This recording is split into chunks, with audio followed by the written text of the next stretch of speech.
ಕರಾತ್ಮವೈಭವಃ ಸದಾ ಸದಾತ್ಮಜ್ಞನದೀಭಿರಪ್ಯಃ ಕೃಷ್ಣಾವತಾರೋ ಹರಿರೇಕಸಾಗರಃ ನಾರಾಯಣಂ ಸುರಗುರುಂ ಜಗದೇಕನಾಥಂ ಭಕ್ತಪ್ರಿಯಂ ಸಕಲಲೋಕನಮಸ್ಕೃತಂ ಚ ತ್ರೈಗುಣ್ಯವರ್ಜಿತಮಜಂ ವಿಭುಮಾದ್ಯಮೀಶಂ ವಂದೇ ಭವಘ್ನಮಮರ ಸುರಸಿದ್ಧವಂದ್ಯಂ ಶ್ರೀಮತ್ಸೌಭಾಗ್ಯಜನನೀಂ ಸ್ತೌಮಿ ಲಕ್ಷ್ಮೀಂ ಸನಾತನೀಂ ಸರ್ವಕಾಮಫಲಾವಾಪ್ತಿ ಸಾಧನೈಕಸುಖಾವಹಾಂ ನಮಸ್ತೆ ಪ್ರಾಣೇಶ ಪ್ರಣತ ವಿಭವಾಯಾವನಿಮಗಾಃ ನಮಸ್ವಾಮಿಂದಾಮ ಪ್ರಿಯತಮ ಹನುಮನ್ ಗುರುಗುಣ ನಮಸ್ತುಭ್ಯಂ ಭೀಮ ಪ್ರಬಲತಮ ಕೃಷ್ಣೇಷ್ಟ ಭಗವನ್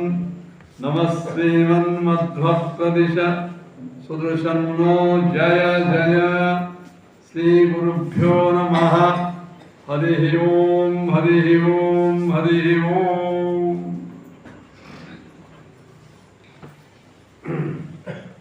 ಶ್ರೀಮದ್ ರಾಮಾಯಣದ ಯುದ್ಧಕಾಂಡದ ಆರಂಭದಲ್ಲಿ ಯುದ್ಧಕಾಂಡದ ಶ್ರವಣ ಮಾಡಬೇಕೇ ಎಂಬ ಪ್ರಶ್ನೆಗೆ ನಿನ್ನೆ ಸಾಕಷ್ಟು ಉತ್ತರ ಕೊಟ್ಟಾಯಿತು.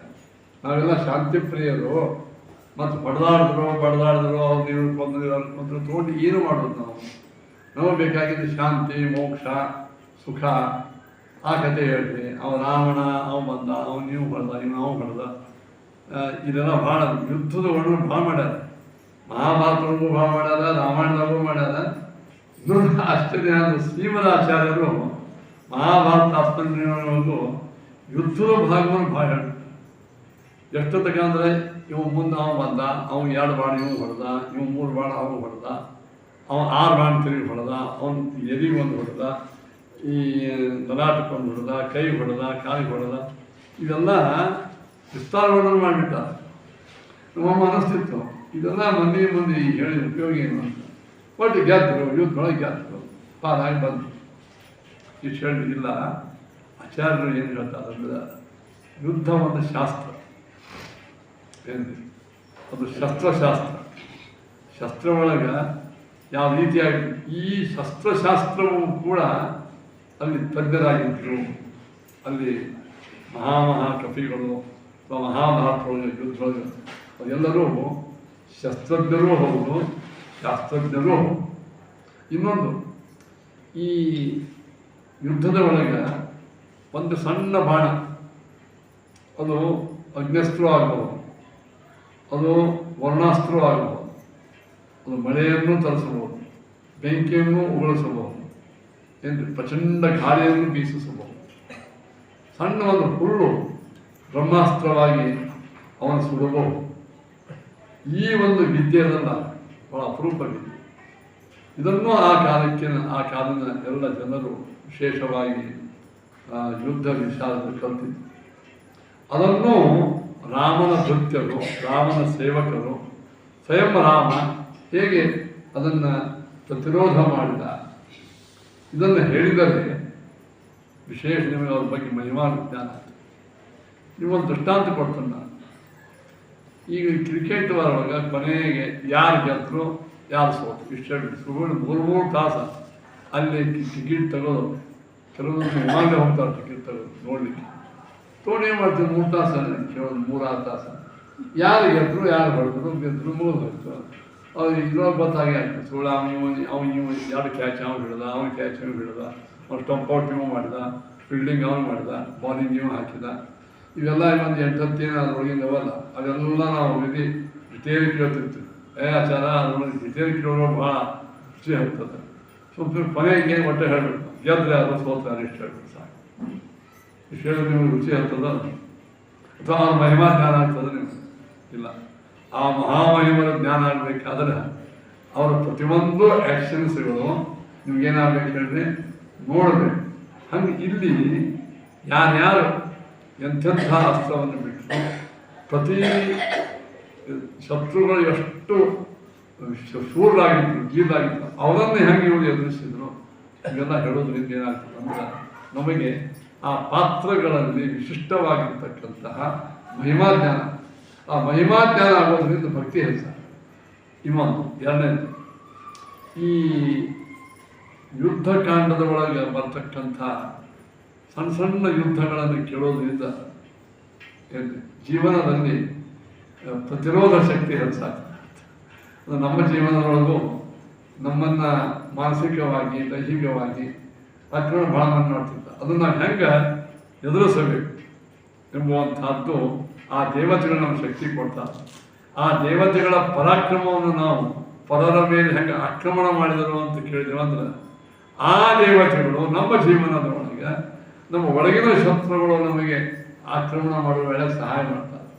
ಆದ್ದರಿಂದ ಅದು ಒಂದು ಯುದ್ಧ ಕಾಂಡವನ್ನು ಕೇಳೋದು ಫಲ ಹೇಳಿದ್ದಾರೆ. ಈ ಎಲ್ಲ ಕಾರಣಗಳನ್ನು ನಿನ್ನೆ ಸಾಕಷ್ಟು ಹೇಳಿದ್ದೇನೆ, ಇವತ್ತು ಮುಂದೆ ಒಲಿಸ್ತೇನೆ. ಯುದ್ಧ ಶುರುವಾಗ್ತದೆ. ಯುದ್ಧದ ಆರಂಭದಲ್ಲಿ ಸಮುದ್ರವನ್ನು ಒಣಗಿಸಬೇಕು ಅಂತ ರಾಮದೇವರು ಯಾವಾಗ 3 ದಿವಸ ಹಾದಿ ಕಾಯ್ದರು, ಸಮುದ್ರ ತಾನೇ ನಮ್ಮ ಕಾರ್ಯಕ್ಕೆ ಉಪಯೋಗ ಮಾಡ್ತಾನೆ. ಅವ ಆರಾಮ ಒಳಗೆ ಕೂತ್ಬಿಟ್ಟಿದ್ದ.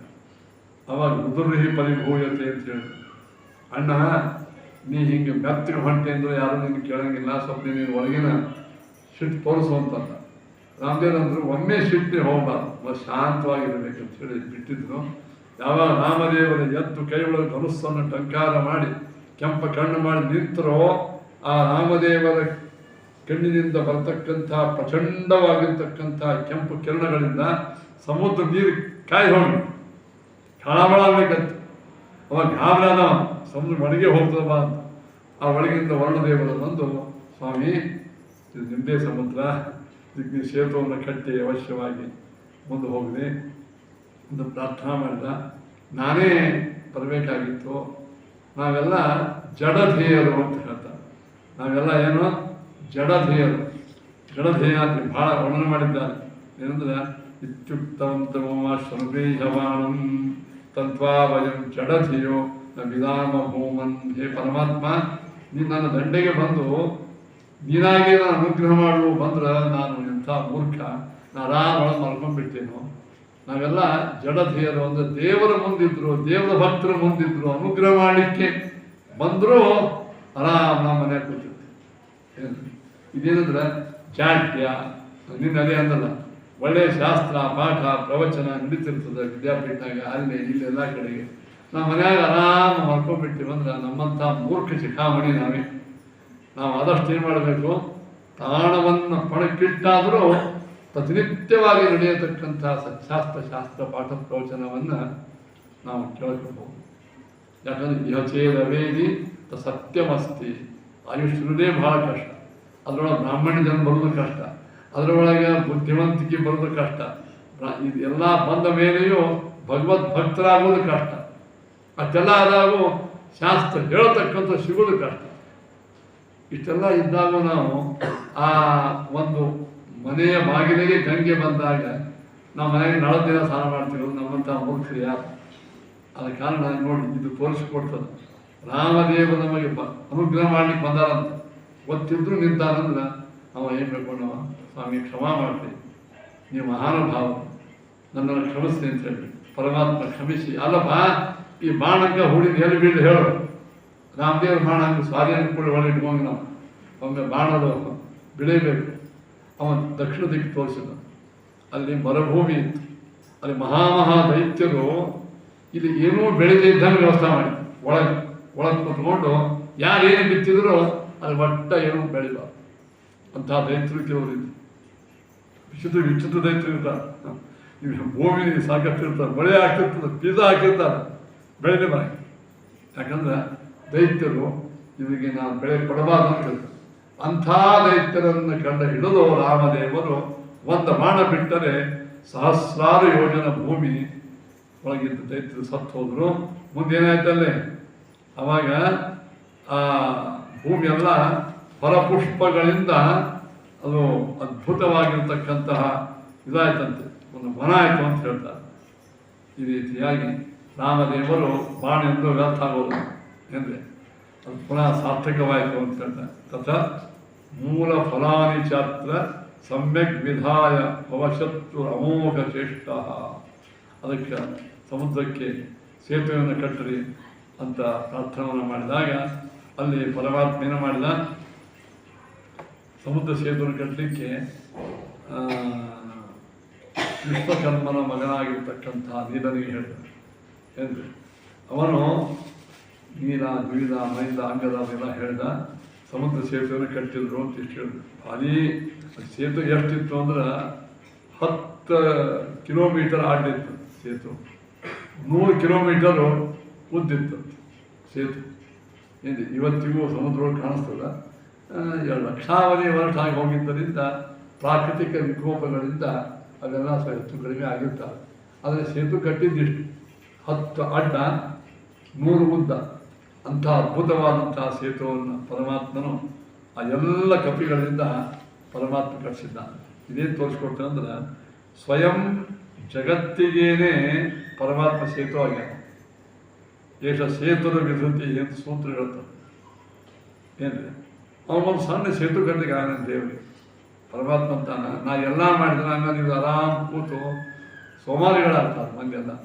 ಅದಕ್ಕೆ ಇವರಿಗೂ ಅವ್ರದವ್ರ ಕರ್ತವ್ಯ ಕರ್ಮವನ್ನು ಮಾಡಿಸ್ಬೇಕಂತೇಳಿ ಅವ್ರ ಕಡೆಯಿಂದ ಪರಮಾತ್ಮ ಸೇತು ಕಟ್ಟಿಸಿದ.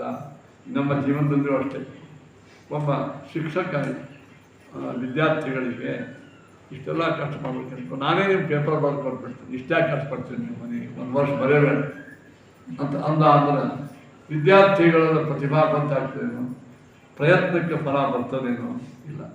ನಾವೆಲ್ಲ ಜಡ ಆಗಿಬಿಡ್ತೇವೆ. ಏನು ಅವ್ರಿಗೆ ಪರಮಾತ್ಮ ಏನು ಮಾಡ್ತಾನೆ, ಅವರಿಗೆ ನಿಮಗೂ ನಾನು ಶಕ್ತಿ ಕೊಡ್ತೇನೆ, ಬುದ್ಧಿ ಕೊಡ್ತೇನೆ, ಕ್ರಿಯಾ ಕೊಡ್ತೇನೆ, ನೀವು ಅದನ್ನೇ ಉಪಯೋಗ ಮಾಡ್ಕೋಬೇಕು.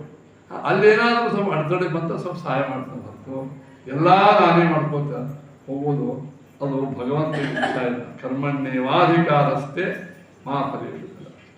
ಇದನ್ನು ಕಪಿಗಳ ಮುಖಾಂತರವಾಗಿ ಪರಮಾತ್ಮ ಸೇತುವನ್ನು ಕಟ್ಟಿ ಈ ಸಿದ್ಧಾಂತ ತೋರಿಸಿದ.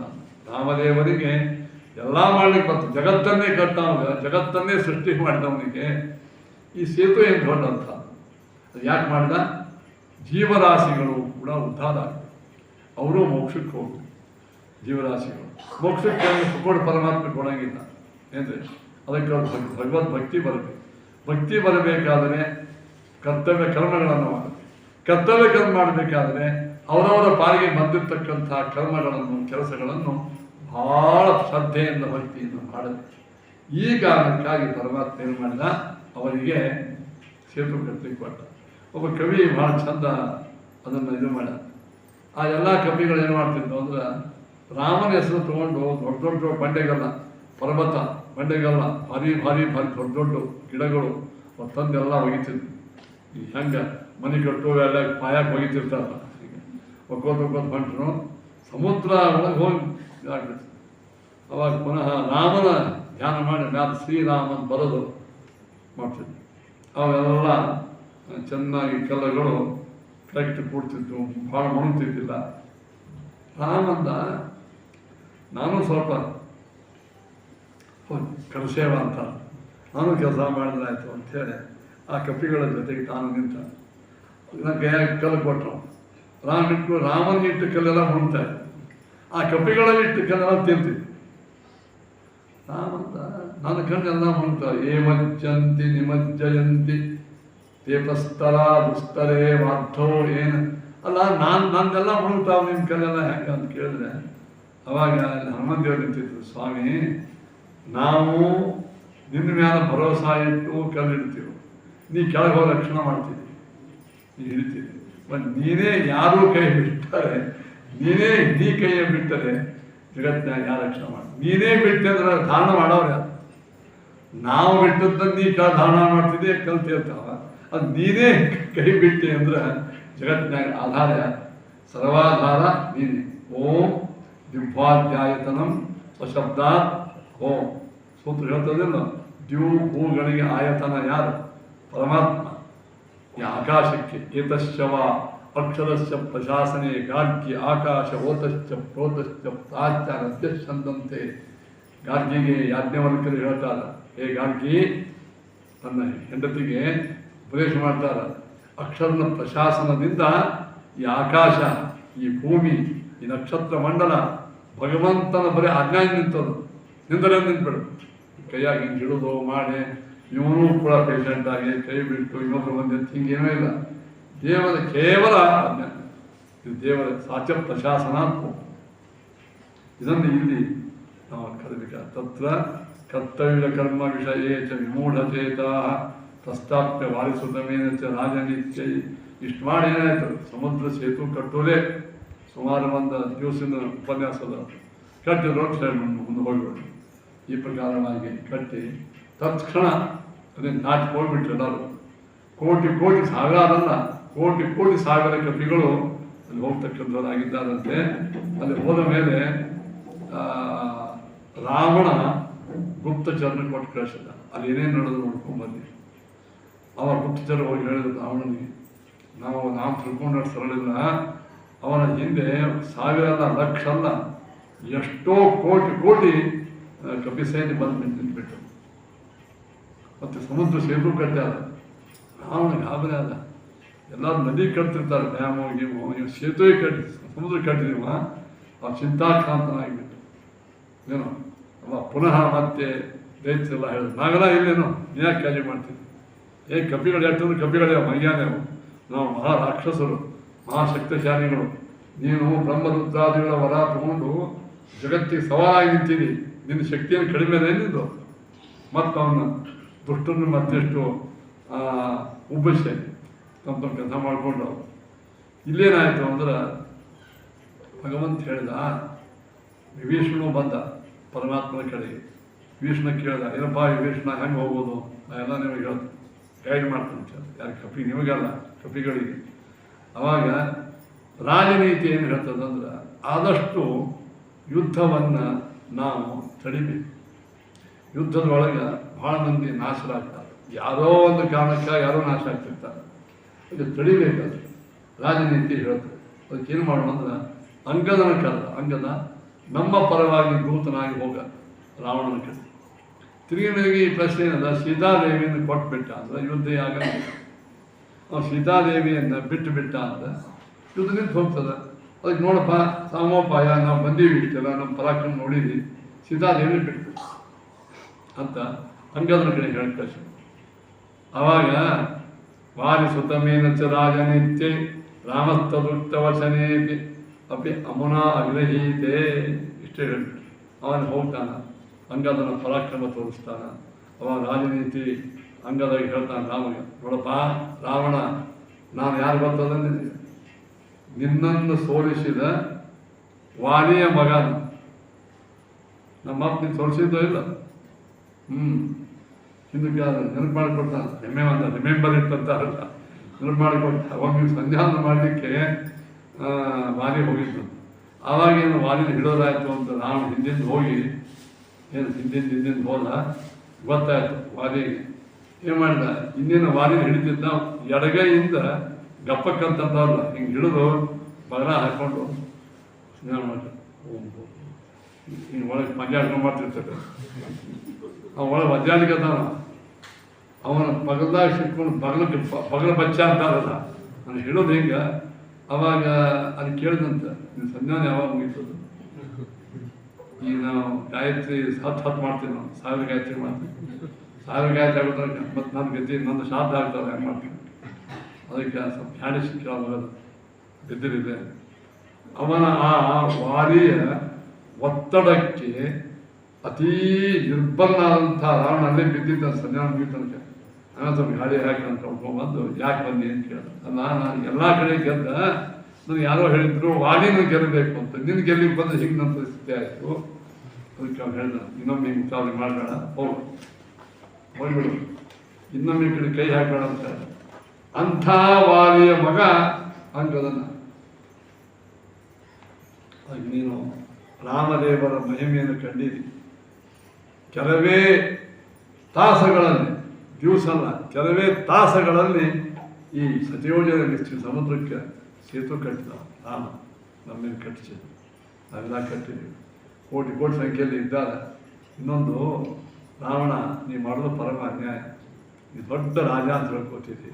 ಒಬ್ಬ ಹೆಣ್ಮಗಳನ್ನು ಪರಸ್ತ್ರೀಯನ್ನು ಕರ್ಕೊಂಡ್ಬಂದ ತಪ್ಪನ್ನಿದ್ದು ಕೊಟ್ಬಿಡು. ಅವೆಲ್ಲ ಬೈಕ್ ಹತ್ತು ಕೂಡಲೇ ಆ ರಾವಣನ ಇವರಿತ್ತು ಭಾರಿ ಭಾರಿ ರಕ್ಷಕರು ಅವ್ನು ಹಿಡಿದಕ್ಕೆ ಹೋದ್ರು. ಹಂಗದ ಹಾರಿ ಬಿಟ್ಟು ಮ್ಯಾಲ ಹಾರಿ ಅವ್ರಿಗೆಲ್ಲರಿಗೂ ಮರ್ದನ ಮಾಡಿ ಅಂತ ಹೇಳಿದ. ಪರಮಾತ್ಮ ಕೋಣನ ಮುಂದೆ ಕಿಂದೂರಿ ಬಾರಿಸ್ತಾನೆ. ಕೋಣಿದ್ದಾನ ಮುಂದೆ ಏನು ಹೇಳೋದು ನಾನು ಎಲ್ಲ ಹೇಳಿದೆ. ಮಾತು ಹೋಗ್ತಿಲ್ಲ, ಯುದ್ಧ ನಿಶ್ಚಯ ಆಯಿತು ಆಯ್ತಂತ ಪರಮಾತ್ಮ ಅಂತ. ನಾವು ಶಾಂತಿಗಂತ ಹೋಗಿ ಶಾಂತಿ ಪ್ರಸ್ತಾವ ಹೋಗ್ತಿಲ್ಲ, ಯುದ್ಧ ಆಗಂತಂದ. ದ್ವಾರೋದತ್ತ ಉದೀನ ಸೈನ್ಯ ಪರಮಾತ್ಮ ಲಂಕಾಪಟ್ಟಣದ 4 ಏನು ಇದು ಇದ್ದು ಕೋಟೆ ಗೋಡೆಗಳು, ಕೋಟೆ ದ್ವಾರಗಳು, ಅದನ್ನು ಪರಮಾತ್ಮ ಸೈನ್ಯದಿಂದ ತಡೆದು ಬಿಟ್ಟಿದ್ದಾನೆ. ದ್ವಾರಂ ನಿರೋಧ ದೇಶಪುತ್ರಂ ಪರಂಪತೆ, ಆ ಮಹಾದ್ವಾರವನ್ನು ಪರಮಾತ್ಮ ಮುಚ್ಚಿಬಿಟ್ಟ. ಅವ ಇಂದ್ರದೇವರ ಶತ್ರು ಇಂದ್ರಜಿತನ ಕೊಟ್ಟು ಕಳಿಸಿದ ರಾಮ. ಇಂದ್ರಜಿತ ಪಶ್ಚಿಮ ದಿಕ್ಕಿಗೆ ಹೋಗಿ ನಿಂದರು ಏನು. ಆಮೇಲೆ ಪ್ರಹಸ್ತ ಅಂತಿದ್ದ, ಅವನನ್ನು ನೀನು ದಕ್ಷಿಣ ದಿಕ್ಕಿಗೆ ಹೋಗು ಅಂತ ಹೇಳಿ. ವಜ್ರದಂಷ್ಟ್ರ ಅಂತಿದ್ದ, ಅವನನ್ನು ಇದಕ್ಕೆ ಕಳಿಸಿದ ಉತ್ತರ ದಿಕ್ಕಿ, ಇದಕ್ಕೆ ಪೂರ್ವ ದಿಕ್ಕಿ. ಸ್ವಯಂ ತಾನು ಉತ್ತರ ದಿಕ್ಕಿಗೆ ಹೋದ ರಾಮ. ಈಗ 4 ದಿಕ್ಕದ ಕಡೆಗೆ 4 ಗೋಡೆಗಳಿದ್ದು, ಕೋಟೆ ಗೋಡೆಗಳು. ಅದೆಲ್ಲ ಪರಮಾತ್ಮ ತಿಳ್ಕೊಂಡು ಹನುಮಂತಮೇವ ದೇವೇಂದ್ರ ಶತ್ರುಜಯಾಯ, ಹನುಮಂತ ಇಂದ್ರಜಿತ್ತನ್ನು ಸಂಹಾರ ಮಾಡಲಿಕ್ಕೆ ಅಥವಾ ಇಂದ್ರಜಿತ್ತನ್ನು ಸೋಲಿಸಲಿಕ್ಕೆ ನೀವು ಹೋಗು ಅಂತ ಪರಮಾತ್ಮ ಹೇಳ್ತಾನೆ. ಈ ಪ್ರಕಾರವಾಗಿ ಭಗವಂತ ಅವರೆಲ್ಲರನ್ನು ಕೊಟ್ಟು ಕಳಿಸಿ ಯುದ್ಧ ಶುರುವಾಯಿತು. ಮಧ್ಯೆ ಹರೀಶ್ವರ ಮಧ್ಯ ವಿದ್ರಾವಿತ ಹನುಮತೆ ಇಂದ್ರಜಿತ. ಇಂದ್ರಜಿತ್ತಿಗೂ ಹನುಮಂತರಿಗೂ ಯುದ್ಧ ಶುರುವಾಯಿತು. ಮೊದಲು ಶುರುವಾದ ಕೆಲವೇ ನಿಮಿಷಗಳಲ್ಲಿ ಇಂದ್ರಜಿತನನ್ನು ಹನುಮಂತ ದೇವರು ಓಡಿಸಿಬಿಟ್ರಲ್ಲಿ. ಅವಾಗ ನೀಲ ಮತ್ತು ವಿಭೀಷಣ ಇವರಿಬ್ಬರು ಅವರು ಬಂದರು. ಅವಾಗ ನೀರೋ ವಿಭೀಷಣ ಓ ಶಿರಯಾಚ ಶಕ್ತ್ಯ ಸಂಚಕ್ರುತರು ಯಮವಶಂ ಕವಿತಂ ಪ್ರಹಸ್ತಾ ದೈತ್ಯ. ಅವನನ್ನು ನೀಲ ಮತ್ತು ವಿಭೀಷಣ ಇವರಿಬ್ಬರು ಸಂಹಾರ ಮಾಡಿಬಿಟ್ರಂತೆ. ಯಾಕಂದರೆ ವಿಭೀಷಣ ಯಾಕೆ ಬಂದ ಅಂದರೆ ಬರೇ ನೀಲನಿಗೆ ಸಂಹಾರ ಮಾಡೋ ತಾಕತ್ತು ಇದ್ದಿದ್ದಿಲ್ಲ. ನಿಲಸ್ಯ ನಯೋಶಮಿ ಯಮೋಗ ಶಕ್ತಿ ಸರ್ವೇಶು ತೇಷು ನಿಯತೇಷು. ಅವಾಗ ಕೆಲವೇ ಕ್ಷಣಗಳಲ್ಲಿ ಹನುಮಂತ ದೇವರು ಮತ್ತು ಅಂಗದ, ಸುಗ್ರೀವ ಇನ್ನಿತರ ಕೋಟಿ ಸೈನಿಕರು ದೈತ್ಯರ ಸೈನ್ಯವನ್ನು ಸಂಹಾರ ಮಾಡಿದ್ದ. ಪ್ರಹಸ್ತ ಸತ್ತೋದ, ಇಂದ್ರಜಿತ ಓಡಿ ಹೋದ. ಅವಾಗ ಧೂಮ್ರಾಕ್ಷ ಅಂತ ಒಬ್ಬ ದೈತ್ಯ. ಅವರೆಲ್ಲ ಏನು ಬರ್ತದಂದರೆ ಎಷ್ಟೋ ಲಕ್ಷ ಸೈನ್ಯವನ್ನು ಸಂಹಾರ ಮಾಡೋ ತಾಕತ್ತಿದ್ದವರು, ಸಾಮಾನ್ಯ ಯಾರು ಈಶಾನ್ಯ ಅಲ್ಲ. ಅವರು ನೇತ್ರಂ ದಾರೇಣ ವಾಸುತಂ ಸಮುಪೇತ್ಯ ದಗ್ಧೋ ಗುಪ್ತೋ ವಿಷ್ಣುಡಿ ವಚನೆ. ಅವನಿಗೆ ಏನಂತಂದ್ರೆ ಮಹಾದೇವ ವರ ಆಯ್ತು, ನಿನ್ನನ್ನು ಸಂಹಾರ ಮಾಡಲಿಕ್ಕೆ ಅರಿವು ಶಕ್ತಿಲ್ಲ ಅಂತ ಧೂಮ್ರಾಕ್ಷನೆಂಬುವಂಥ ಮಹಾ ದೈತ್ಯ. ಅವನನ್ನು ಹನುಮಂತ ದೇವರು ದುರಂತ ಶಕ್ತಿ ದಗ್ಧ ಸುಟ್ಟು ಹಾಕಿಬಿಟ್ರು. ಹನುಮಂತ ದೇವರು ತಮ್ಮ ಶಕ್ತಿಯಿಂದ. ಅಕಂಪರ ಅಂತ ಒಬ್ಬ ರಾಕ್ಷಸ ಅವನ ಬಂದ. ಅವ ರಾವಣನ ಅತ್ಯಂತ ಪ್ರೀತಿಯ ಸೈನಿಕ. ಅವನಿಗೂ ಮಹಾದೇವರ ವರ ಆಯ್ತು. ನೋಡಿ, ಇದು ಬಂದವರು ಎಲ್ಲರೂ ಮಹಾದೇವರ ವರ, ಬ್ರಹ್ಮನವರ ಬೇಡಿದ್ದ. ಇದಿದ್ದವರೆಲ್ಲ ಸಾಯ ಮಾಸ್ತದಲ್ಲಿ ಹೇಗಿದ್ದ ಹಂಗೆ ರಾವಣ ಸೈನಿಕರು ಎಲ್ಲರಿಗೂ ವರ ಅಂದರೆ ಇದಾಗ್ತೇನೆ ಆಯಿತು, ಸ್ವಂತ ಶಕ್ತಿ ಇಲ್ಲ ಅಂತ. ಇದೆಲ್ಲರೂ ಅಥಾಸ್ತ ಸಂಪದೀಪಿತೆ ಉಮಾಪತೆ ವರೋದ್ಧ ತಕ್ಷಣಾರ್ಥತೋ ಹನುಮಂತ ದೇವರು ಅವನನ್ನು ತೊಳೆದು ಹಾಕಿಬಿಟ್ಟಿದ್ದಾರಂತೆ. ಪುರಂದಿಸಿ ಸ್ವದಾಹಯನ್, ಅವರವರು ವಾಸ ಮಾಡತಕ್ಕಂಥ ಸ್ಥಳವನ್ನೇ ಸುಟ್ಟು ಹಾಕಿಬಿಟ್ಟಿದ್ದಾರೆ. ಅನಂತರ ಕುಂಭಕರ್ಣನ ಮಕ್ಕಳಿರ್ತಿದ್ರು, ನಿಕುಂಭ ಮತ್ತು ಕುಂಭ. ಅವರಿಬ್ಬರು ಪ್ರಚಂಡ ಶಕ್ತಿ ಉಳ್ಳವರಂಥವು. ಯುದ್ಧಕ್ಕೆ ಬಂದರೆ ಅವ ಕುಂಭೋ ವಿರಧಾಂ, ಅವರ ಬ್ರಹ್ಮದೇವರ ಹೊರ ಇತ್ತವರಿಗೆ. ಅವನೇನು ಮಾಡಿದರು, ಜಾಂಬುವಂತನ ಬೆನ್ನು ಹತ್ತಿದ್ರು. ತಾರ, ನೀಲ, ನಲ ಮತ್ತು ಅಶ್ವಿನಿ ದೇವತೆಗಳ ಮಕ್ಕಳು ಮೈಂದ ಮತ್ತು ದ್ವಿವಿಧ ಅಂಗದ ಎಲ್ಲರನ್ನೂ ಏನು ಮಾಡಿಬಿಟ್ಟು ತೊಳೆದು ಹಾಕಿಬಿಟ್ರು.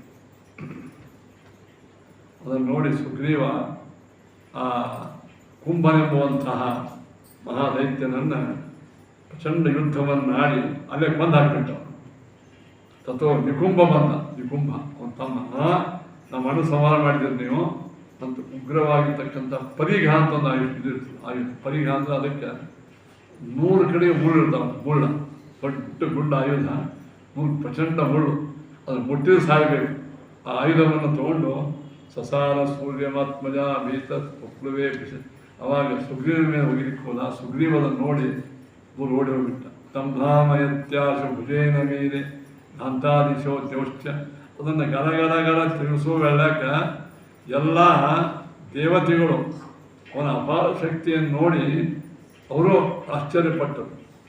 ಆ ಶಿವನ ವರದಿಂದ ಸುಗ್ರೀವನಿಗೇನು ಮಾಡಲಿಕ್ಕೆ ಆಗಲಿಲ್ಲ. ಅವನು ಅನನ್ಯ ಸಾಧ್ಯಂ ತಮಸೋ. ಸುಗ್ರೀವನು ಎಷ್ಟೇ ಅವನಿಗೆ ತಿಳಿಸಕ್ಕೆ ಹೋದರೂ ಅವನು ಸರಿಸ್ಬಿಟ್ಟು ಸುಗ್ರೀವ ಕಪಿಗಳನ್ನು ಸಂಹಾರ ಮಾಡಲಿಕ್ಕಂತ. ಯಾರು? ನಿಕುಂಭ, ಕುಂಭಕರ್ಣನ ಮಗ. ಅವಾಗ ಅನನ್ಯ ಸಾಧ್ಯಂ ತಮಥೋ ನಿರೀಕ್ಷ. ಅವಾಗ ಅನನ್ಯ ಸಾಧ್ಯ, ಇವನ್ನ ಸಂಹಾರ ಮಾಡಲಿಕ್ಕೆ ಶಕ್ತಿ ಇಲ್ಲ ಅಂತ ಗೊತ್ತಾದಾಗ ಹನುಮಂತ ದೇವರು ಎಲ್ಲಿಂದೋ ಬಂದು ಮುಂದೆ ನಿಂತ್ಬಿಟ್ರು. ಮುಂದೆ ನಿಂತು ಹೋಗಿಲ್ಲ, ನಾನು ಎಲ್ಲಿ ಮ್ಯಾಲ ನಿಂತಿಲ್ಲ ಹೋಗಿಲ್ಲ ಅಂತಂದು ಪ್ರಕಾಶಭಾವಂತ. ಅವಾಗ ಇತೀರ್ಥಸ್ಥೇನ ಸರಾಕ್ಷಸೋತ್ತಮ. ಇಷ್ಟೆಲ್ಲ ಮಂದಿ ಓಡಿ ಹೊಂಟ, ನೀ ನನ್ನ ಮುಂದೆ ಬಂದೀಯಾ ಅಂತ ಆ ದೊಡ್ಡ ಆಯುಧವನ್ನು ಹನುಮಂತಿರಿ ಎದೆ ಮೇಲೆ ಒಗದರೆ ವಿಶೋಣಿತೋಸೋ ತದೃಶ್ಯ ಭೇದ್ದೆ ಯಥೈವ ವಜ್ರೋ. ಏನಾಯಿತು? ಪುಡಿ ಪುಡಿ ಆಯ್ತಂತೆ. ಯಾವುದು? ಆ ಆಯುಧ ಹನುಮಂದಿರನ್ನು ವಿಶೋಣಿತೆ ನಿಜಾಯುಧೆ. ತನ್ನ ಆಯುಧ ಎಂದೆಂದೂ ಹಿಂಗೆ ನಾಶ ಆಗಿದ್ದಿಲ್ಲ. ಅದನ್ನು ಕಂಡು ನಿಕುಂಭನಿಗೆ ಬಹಳ ದುಃಖ ಆಯಿತು. ಅವಾಗ ಏನು ಮಾಡಿದವ? ಮಾರುತ್ಯಂ ತವೀಯ ಚಾತ್ಮನೋಸಕ್ಕೆ ಅವೇನು ಮಾಡ್ದ? ಹನುಮಂತ ದೇವರನ್ನ ನನ್ನ ಕೈಯಿಂದ ಹಿಡಿದು ತನ್ನ ಹಿರಿಯ ಕೂಡ್ಸ್ಕೊಂಡ್ಬಿಟ್ಟ. ಅವನು ತೊಗೊಂಡು ಹೊಂಟ. ಪ್ರಗೈಯ ಕಂಠಮಶ್ಚತ ಪ್ರಧಾನ ಮಾರುತಾತ್ಮಜ. ಅವಾಗ ಹನುಮಂತ ದೇವರು ಹೋಗಲಿ ಅಂತ ಹೇಳ್ತೀನಿ, ನಾವು ಪಾಮಿ ಕರ್ಕೊಂಡು ಹೋಗ್ಯಾರ ಅಂಥೇಳಿ ಅವನ ಕುತ್ತಿಗೆಯನ್ನು ಗಟ್ಟಿಯಾಗಿ ಹಿಡಿದು ಅವನಿಗೆ ಕೆಳಗೆ ಒಗೆದು ಚಕಾರತಂ ಋಣಾತ್ಮಕೆ ಚೆನ್ನಾಗಿ ತಿರುಗಿಸಿ ಕಾಲಿನಿಂದ ತುಳಿದು ರಾಮದೇವರ ಪ್ರೇರಣೆಯಿಂದ ಈ ಯುದ್ಧ ಎಂಬುವಂಥ ಯಜ್ಞದೊಳಗೆ ಇದನ್ನು ಬಲಿ ಕೊಟ್ಟ. ಈ ಪಶುವನ್ನು ಚಕಾರತಂ ಋಣಾತ್ಮಕೆ ಮುಖೇ ರಮೇಶ ದೈವತೆ ಪಶುಂ ಪ್ರಭಂಜನಾತ್ಮಜೋ ವಿನೇದ ರುದ್ರ ದೇವತ. ಆವಾಗ ದೇವತೆಗಳೆಲ್ಲ ಆಶ್ಚರ್ಯ ಆಗಿಬಿಟ್ಟು ಸರಿ ಹಿಂಗೆ ಮಾಡಿದ ಮೇಲೆ ಇನ್ನು ಕೆಲವು ದೈತ್ಯರು ಬಂತು ನೋಡಿ. ಹೆಸರು ಹೆಂಗವ? ಸುಪ್ತಘ್ನ, ಯಜ್ಞಕೋಪ, ಶಕುನಿ, ದೇವತಾಪಿನಿ, ವಿದ್ಯುಜ್ಯೂಹ, ಪ್ರಮಾಥಿ, ಶುಕ, ಸಾರ. ಇಲ್ಲ ರಾವಣನಿಂದ ಭಾರೀ ಟ್ರೈನಿಂಗ್ ಪಡೆದ ಮಹಾದೈತ್ಯರು. ಮಹಾದೇವರು ಹೊರ ಇದ್ದವರೆಲ್ಲ ಇವರು ಲಕ್ಷಾಧಿಪತಿ ಪಲ್ಲವರು ನೋಡಿ. ಸುಪ್ತಜ್ಞ ಮಲ್ಕೊಂಡವ್ರಿಗೆ ದಾಸ್ಕೊಳ. ಯಜ್ಞಕೋಪ ಯಾರಾದರೂ ಯಜ್ಞ ಮಾಡ್ಕಂತ ಸೃಷ್ಟಿಗೆ ಬಂದು ಹಾಳು ಮಾಡ್ಲಿಕ್ಕೆ ಬರೋರು. ಶಕುನಿ ಅಂತ ಹೆಸರು ಗೊತ್ತಿರುತ್ತೆ. ಶಕುನಿ ಅಂದರೆ ಬರೇ ಇನ್ನೊಬ್ಬ ಕೆಲಸ. ದೇವತಾಪಿ ದೇವತೆಗಳ ಆರಾಧನಾ ಮಾಡೋದು ನೋಡಿದ್ರೆ ಸಂತಾಪ ಆಗ್ತಿತ್ತು. ವಿದ್ಯುಜ್ಯೋಗ ಅವ್ನ ನಾಲಿಗೆ ನೋಡಿದ್ರೆ ಒಳ್ಳೆ ಮಿಂಚಿದಂಗಿತ್ತು, ಅಷ್ಟು ತೀಕ್ಷ್ಣ ಇತ್ತು. ಪ್ರಮಾಥಿ ಪ್ರಚಂಡವಾಗಿರ್ತಕ್ಕಂಥ ಅಹಂಕಾರ ಇದ್ದವ. ಶುಕ ಸಾರಣ ರಾವಣನಿಂದ ಪ್ರೇರಿತರಾಗಿ ಕಪಿಗಳನ್ನು ಸಂಹಾರ ಮಾಡ್ತಾ ಕಾಲೇ ತುಳಿಯುತ್ತಾ ಸಂಹಾರ ಬಂದ್ಬಿಟ್ರು. ಅವಧ್ಯ ಬ್ರಹ್ಮವರತು ಬ್ರಹ್ಮದೇವ ವರದಿಂದೆಲ್ಲ ಅವಧ್ಯ ಆಗಿದ್ರಂತಿವರು. ಏನ್ರಿ? ಅವಾಗ ಯುದ್ಧೋನ್ಮತ್ತ, ಇನ್ನೊಬ್ರು ಬಂದು ಯುದ್ಧೋನ್ಮತ್ತ ಮತ್ತ ದೇವಾಂತಕ ನರಾಂತಕ. ದೇವತೆಯನ್ನು ನಾಶ ಮಾಡವ, ಮನುಷ್ಯರನ್ನು ನಾಶ ಮಾಡವ. ತ್ರಿಶಿರ 3 ತಲೆ ಇದ್ದವ. ಅತಿಕಾಯ ದಿವ್ಯಯು ರಾವಣ ಅವರು ಬಂದ್ರಂತೆ. ಎಲ್ಲರೂ ನರಾಂತಕೋ ರಾವಣಜೋ ಹಯವರಿಯೋ ಪರಿಸ್ಥಿತಿ. ನರಾಂತಕ ರಾವಣ ಪುತ್ರ ನರಾಂತಕ ದೊಡ್ಡ ಕುದುರೆಯನ್ನು ಏರಿ ಭೀತಿಯಿಂದ ಬಂದಾಗ ತನ್ನ ಶಕ್ತಿ ಆಯುಧನ ಒಕ್ಕೋದು ಬಂದಿದ್ದಾನಂತೆ. ತಶೋರಸಿ ಅವಾಗ ಅವನ ಹಾದಿಯೊಳಗೆ ಯಾರ್ಯಾರು ಬರ್ತಾರ ಸಂಹಾರ ಮಾಡಿ. ವಾಲಿ ದ್ವಿಧಾ ಸಮಭವತ್ತತ್ತು ವಾಲಿಪುತ್ರಶ್ಚ ತೇಜಸ. ಅವನ 3 ತಲೆಯಲ್ಲಿ ವಾಲಿಯ ಮಗನಾದಂಥ ಅಂಗದನಿಂದ ಅವನು 2 ತಲೆ ಹೋಗ್ಬಿಟ್ಟು. ಹಯಮಾಸ್ಯೇವ ನಿಜಾನ ಮುಖೇ ಕಪಿ ಅವನು ಸಂಹಾರ ಮಾಡಿಬಿಟ್ಟು. ಅವ ಖಡ್ಗವರಮಾದಾಯ ಪ್ರಸಾದ ರೇ ಕಪಿ ಅಚ್ಚಿದ್ದ ಖಡ್ಗಮಪ್ಪೇಶ. ಖಡ್ಗ ತೊಗೊಂಡು ಬಂದ, ಖಡ್ಗವನ್ನೂ ಬಂದು ಹಾಕಿಬಿಟ್ಟ ಅಂಗದ ಇದೆ. ಆಮೇಲೆ ಗಂಧರ್ವ ಕನ್ಯಾ ಕಸುತೆ ನಿಹತೆ ರಾವಣಾತ್ಮಜೆ. ಇವ ರಾವಣ ಗಂಧರ್ವರ ಕನ್ಯೆ ಲಗ್ನ ಆಗಿದ್ದ, ಅಲ್ಲಿ ಹುಟ್ಟಿದ್ದಂತಿವ. ಅವನು ದೇವಾಂತಕ ಅಂತ ಬರ್ತದೆ. ಆ ದೇವಾಂತಕನು ಯುದ್ಧಕ್ಕೆ ಬಂದ್ರೆ ಜಾಂಬುವಂತನೇ ಮೊದಲಾದ ಓಡಿ ಹೋಗ್ಬಿಟ್ಟು ಕಪಿಗಳು ಅವನ ಶಕ್ತಿಗೆ. ಸಶರಂ ತರಸಾದಾಯ. ಆವಾಗ ಪ್ರಚಂಡ ಸೈನ್ಯದೊಳಗೆ ಆಯುಧವನ್ನು ತಗೊಂಡು ಸುಗ್ರೀವನ ಮಗದ ಅಂಗದಂ ಪ್ರಜಹಾರಸ್ಯ, ಅಂಗದನ ಎದೆಯ ಮೇಲೆ ಪೆಟ್ಟವನ್ನು ಕೊಟ್ಟ. ತಿಗ್ಮಾಂಶತನಯ ಶೈಲಂ ಪ್ರಜಚಾರ. ಆವಾಗ ಸುಗ್ರೀವ ಅನೇಕ ಪರ್ವತಗಳನ್ನು ಮೇಲೆ ಒಗದ. ತಮಾಪತಂತಂ ಆರಕ್ಷ್ಯ ದೂರಾಕ್ಷರ ವಿದಾರಿಣ ಸತಾಂ ಆಕರ್ಣ. ಇವೆಲ್ಲ ಹೊಡೆದು ಪರಮ ಪ್ರತಿಮಂ ವೀಕ್ಷ ಶತ್ರು ಭಾರತಿ. ಅವಾಗ ಸುಗ್ರೀವನಿಗೂ ಅವ ಈಡಾಗಿದ್ದ. ಸುಗ್ರೀವನು ಓಡಿಸ್ಬಿಟ್ಟು ಅದನ್ನು ನೋಡಿ ಹನುಮಂತರು ನೋಡ್ಕೊತಿದ್ರು ಯಾರ್ಯಾರು ಎಲ್ಲೆಲ್ಲಿ ಏನೇನಾಗ್ತದೆ. ಅವರು ಭಾಳ ಆಪತ್ನ ಕಂಡ್ರೆ ಬಂದ್ಬಿಡ್ತಿದ್ದ. ಆವಯಾಮಾಸ ಯುದ್ಧಾಯ ಕೇಶವ ಕೈಟಭಮ್ಯಥ. ಹಿಂದಕ್ಕೆ ಪರಮಾತ್ಮ ಕೈಟಭನೆಂಬ ದೈತ್ಯಗೆ ಹೆಂಗೆ ಆಹ್ವಾನ ಮಾಡಿದ್ದ ಹಂಗೆ ಆಹ್ವಾನ ಮಾಡಿ ಪಾಪ ಆಗಿದ್ದಾರೆ ನನ್ನ ಬಾ. ಅವಾಗ ಆ ದೇವಾಂತಕ್ಕಾಗಿ ಹನುಮಂತೇವರಿಗೆ ಪ್ರಚಂಡ ಯುದ್ಧ ಆಗಿದೆ. ಖಡ್ಗ ತೆಗೆದುಕೊಂಡು ಹನುಮಂತೇವ್ರ ಮೇಲೆ ಒಗೆದ್ರೆ ಹನುಮಂತ ದೇವರು ಆ ಖಡ್ಗವನ್ನು ಹಪ್ಪಳ ಮುರಿದಂಗೆ ಮುರಿದು ಅವನ ತಲೆ ಮೇಲೆ ಕಾಲವನ್ನು ಹಾಕಿ ಸಂಹಾರ ಮಾಡಿದ್ದಾರಂತೆ. ವಿದ್ರಾವಿತ ಕಪಿಂಬಲ ತ್ರಿಸಂವಿಭೋ ಭಕ್ತ್ವಾರ್ಥ ಧನುಂ ಕಂಡು ಆಮೇಲೆ ತ್ರಿಶಿರಸ್ ಎಂಬುವಂಥ ದೈತ್ಯ ಹನುಮಂತ ದೇವರು ಸಂಹಾರ ಮಾಡಿದರು. ತಥೋ ಅತಿಕಾಯೋ ಅತಿರಥೋ ಅತಿಕಾಯ ಮತ್ತು ಇವರು ರಾವಣನ ಮಕ್ಕಳು ಅತಿಕಾಯ ಅಂತ ಹೆಸರು ಹೇಳ್ತಾರೆ. ಅವನ ಶರೀರ ಅದು ಹೆಚ್ಚಾಗ್ತಿತ್ತು ಪ್ರಚಂಡ. ಅವನ ಕಿವಿಗಳು ಕುಂಭ ಇದ್ದಂಗಿತ್ತು. ಇವಾಗೂ ಕುಂಭಕರ್ಣ ಅಂತಿದ್ರು. ಕುಂಭಕರ್ಣ ಮಲ್ಕೋ ಕುಂಭಕರ್ಣ ಬೇರೆ, ಕಿವಿ ಕುಂಭಕರ್ಣ ಇದ್ದಂಗಿತ್ತು ಅವನು. ಅತಿಕಾಯ ಪ್ರಚಂಡ ರಾವಣನ ಮಗ ಅವ. ಏನ್ರಿ ಆಚಾರ್ಯ ಹೇಳ್ಯಾರ, ಬೃಹತ್ಪನು ಕುಂಭವದೇವ ಕರ್ಣ. ಅವನ ದೇಹ ಎಲ್ಲಿ ಶುರುವಾದ ಗೊತ್ತಾಗ್ತದೆ, ಮುಗಿದು ಗೊತ್ತಾಗ್ತದೆ ಅಂಥ ದೇಹ. ಪ್ರಚಂಡ ಬಹುಶಃ ಅವನಿಗೆ ಉಟ್ಕೊಳ್ಳಿಕ್ಕೆ ಬಟ್ಟೆ ಗಿಟ್ಟೆ ಎಲ್ಲ ಸ್ಪೆಷಲ್ ಇರ್ತಿತ್ತು ಕಾಣಿಸ್ತದೆ. ಮುಖ್ಯಮಂತ್ರಿ ಎಲ್ಲರೂ ಲುಂಗಿ ಒಂದು ಹೋದ್ರು ಒಂದಂದ್ರೆ ಅವ್ನು 100 ಹೋದಬೇಕಾಗ್ತಿತ್ತು, 100 ಅಂಗಿಗಳು ಬೇಕಾಗ್ತಿತ್ತು. ಅತಿಕಾಯ ತಮಾಪತಂತಂ ಚಲ. ಅವ ಬಾಣಗಳ ಮಳೆ ಸುರಿಸ್ತಾ ಬರ್ತಾ ಇದ್ದಾನೆ ಯುದ್ಧೊಳಗೆ. ಅವನ ಆ ಪರಾಕ್ರಮದಿಂದ ಎಲ್ಲರೂ ಓಡಿ ಹೋಗ್ತಾ ಇದ್ದಾರೆ. ಸ್ವಯಂ ಲಕ್ಷ್ಮಣ ದೇವರು ಎದುರಿಗೆ ಬಂದರು. ಶರೈಶ್ವರಾಸನಶ್ಚ ನಿರ್ವಾಯುವೀರ ಸೌಮಿತ್ರಸ್ತ್ರಾಣಿ ಮಹಸ್ತಜಾಲಿ. ಲಕ್ಷ್ಮಣಿಗೆ ಅವಾಗ ಅತಿಕಾಯನಿಗೆ ಪ್ರಚಂಡ ಯುದ್ಧ ನಡೆದು. ಚಿನ್ನೇಶು ತೇಷು ದ್ಯುಣಶ್ಯ ಬಾಹು. ಲಕ್ಷ್ಮಣ ದೇವರು ಏನು ಮಾಡಿದರು, ಅತಿಕಾಯನ 2 ಕೈಗಳನ್ನು ಕಿತ್ತು ಹಾಕಿದರು. ಆವಾಗ ಸಾಯವಲ್ಲ, ಏನ್ರಿ ಸಾಯವಲ್ಲ, ಮತ್ತೆ ಬರ್ಲಿಕ್ಕತ್ತಾನ. ಹನುಮಂತ ದೇವರಂದರು ಲಕ್ಷ್ಮಣ ಯುದ್ಧ ಮಾಡ್ಲಿಕ್ಕತ್ತಾನ. ನಾನು ನೋಡೋ ಹೋದ್ರೆ ಅವನಿಗೆ ಸರ್ಟ್ ಆಗ್ತದೆ. ಅದಕ್ಕೆ ಏನು ಮಾಡಿದ ಹನುಮಂತ ದೇವರು ಸಣ್ಣ ರೂಪ ತೊಗೊಂಡು ಲಕ್ಷ್ಮಣ ಕಿವಿಯೊಳಗೆ ಏನೋ ಹೇಳಿ ಮುಂದೆ ಹೊರಡ್ಬಿಟ್ಟು ಏನು ಹೇಳಿದ್ರು, ಇವಾಗ ಬ್ರಹ್ಮಾಸ್ತ್ರ ಬಿಟ್ಟು ಇನ್ನೊಂದು ಅಸ್ತ್ರ ಸಾಯಂಗಿಲ್ಲ. ಯಾವ ಸಣ್ಣ ಸಣ್ಣ ಪುಟ್ಟ ಅಗ್ನಾಸ್ತ್ರ ಅಸ್ತ್ರ ಹಿಂಗೆ ಆಗಿಬಿಡ್ತ. ಬ್ರಹ್ಮಾಸ್ತ್ರ ಬಿಟ್ಟರೆ ಬ್ರಹ್ಮಾಸ್ತ್ರತ್ವವನ್ನೇನ ನವಧ್ಯಯೇಶ ವರಾದ್ವಿಧಾತು. ಓಹೋ ಲಕ್ಷ್ಮಣಗೆ ಗೊತ್ತಾಯಿತು. ಲಕ್ಷ್ಮಣ ದೇವರು ಏನು ಮಾಡಿದರು, ಬ್ರಹ್ಮಾಸ್ತ್ರವನ್ನು ಮಂತ್ರ ಅಭಿಮಂತ್ರಣ ಮಾಡಿ ಅವನ ಮೇಲೆ ಒಗದರ ಬ್ರಾಹ್ಮಂ ತನೂಜೆ ರಚಕಂದರಸ್ಯ ಮಮೋಚ ದಗ್ಧ ಸುಟ್ಟು ಹೋಗ್ಬಿಟ್ಟಂತ. ಯಾರು ಆ ಕೋರ್ನಾಗ್ತಕ್ಕಂಥ ಅತಿಕಾಯ. ಹತೇಶು ಪುತ್ರೇಶು. ಹೀಗೆ ಇಲ್ಲಿ ತನಕ ರಾವಣನ ಸುಮಾರು 30-40 ಮಕ್ಕಳು ಸತ್ತಿದ್ರು. ಅತಿಕಾಯ ಭಾಳ ದೊಡ್ಡವ, ಸತ್ತು ಹೋಗ್ಬಿಟ್ಟ. ಸ್ವಯಂ ಪ್ರಯಾಣಂ ಸಮರ್ಥಮಿಚ್ಛತ. ನಾನೇ ಹೋಗ್ಬೇಕು, ಮಕ್ಕಳು ಸತ್ರು ಅಂತೇಳಿ ಸಿಟ್ಟಿನಿಂದ ದೊಡ್ಡ ರಥವನ್ನೇ ತಾನೇ ಹೊಂಟ.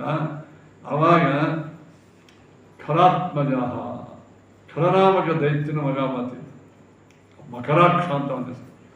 ಅವನ ಸ್ವಾಮಿ ನಾವಿದ್ದ ನೀವ್ಯಾಕೆ ಹೋಗ್ತೀವಿ, ಅಲ್ಲಪ್ಪ ನಿನ್ನ ಭಾಳ ಸತ್ತು ಹೋಗ್ಯಾರಲ್ಲ, ಇದಿಲ್ಲ ನಾವು ಕೈ ನೋಡ್ಬೋದು. ನನಗೂ ಸ್ವಲ್ಪ ಇಚ್ಛಾ ಭಾಳದ. ನಮ್ಮಪ್ಪ ಅವ ನಾಸಿಕ ಪಂಚವಟಿ ತಿಕ್ಕಿದ್ದ. ಹಿಂದಕ್ಕೆ ರಾವಣಗಾಗಿ ರಾಮಗ ಯುದ್ಧ ಆಯ್ತು.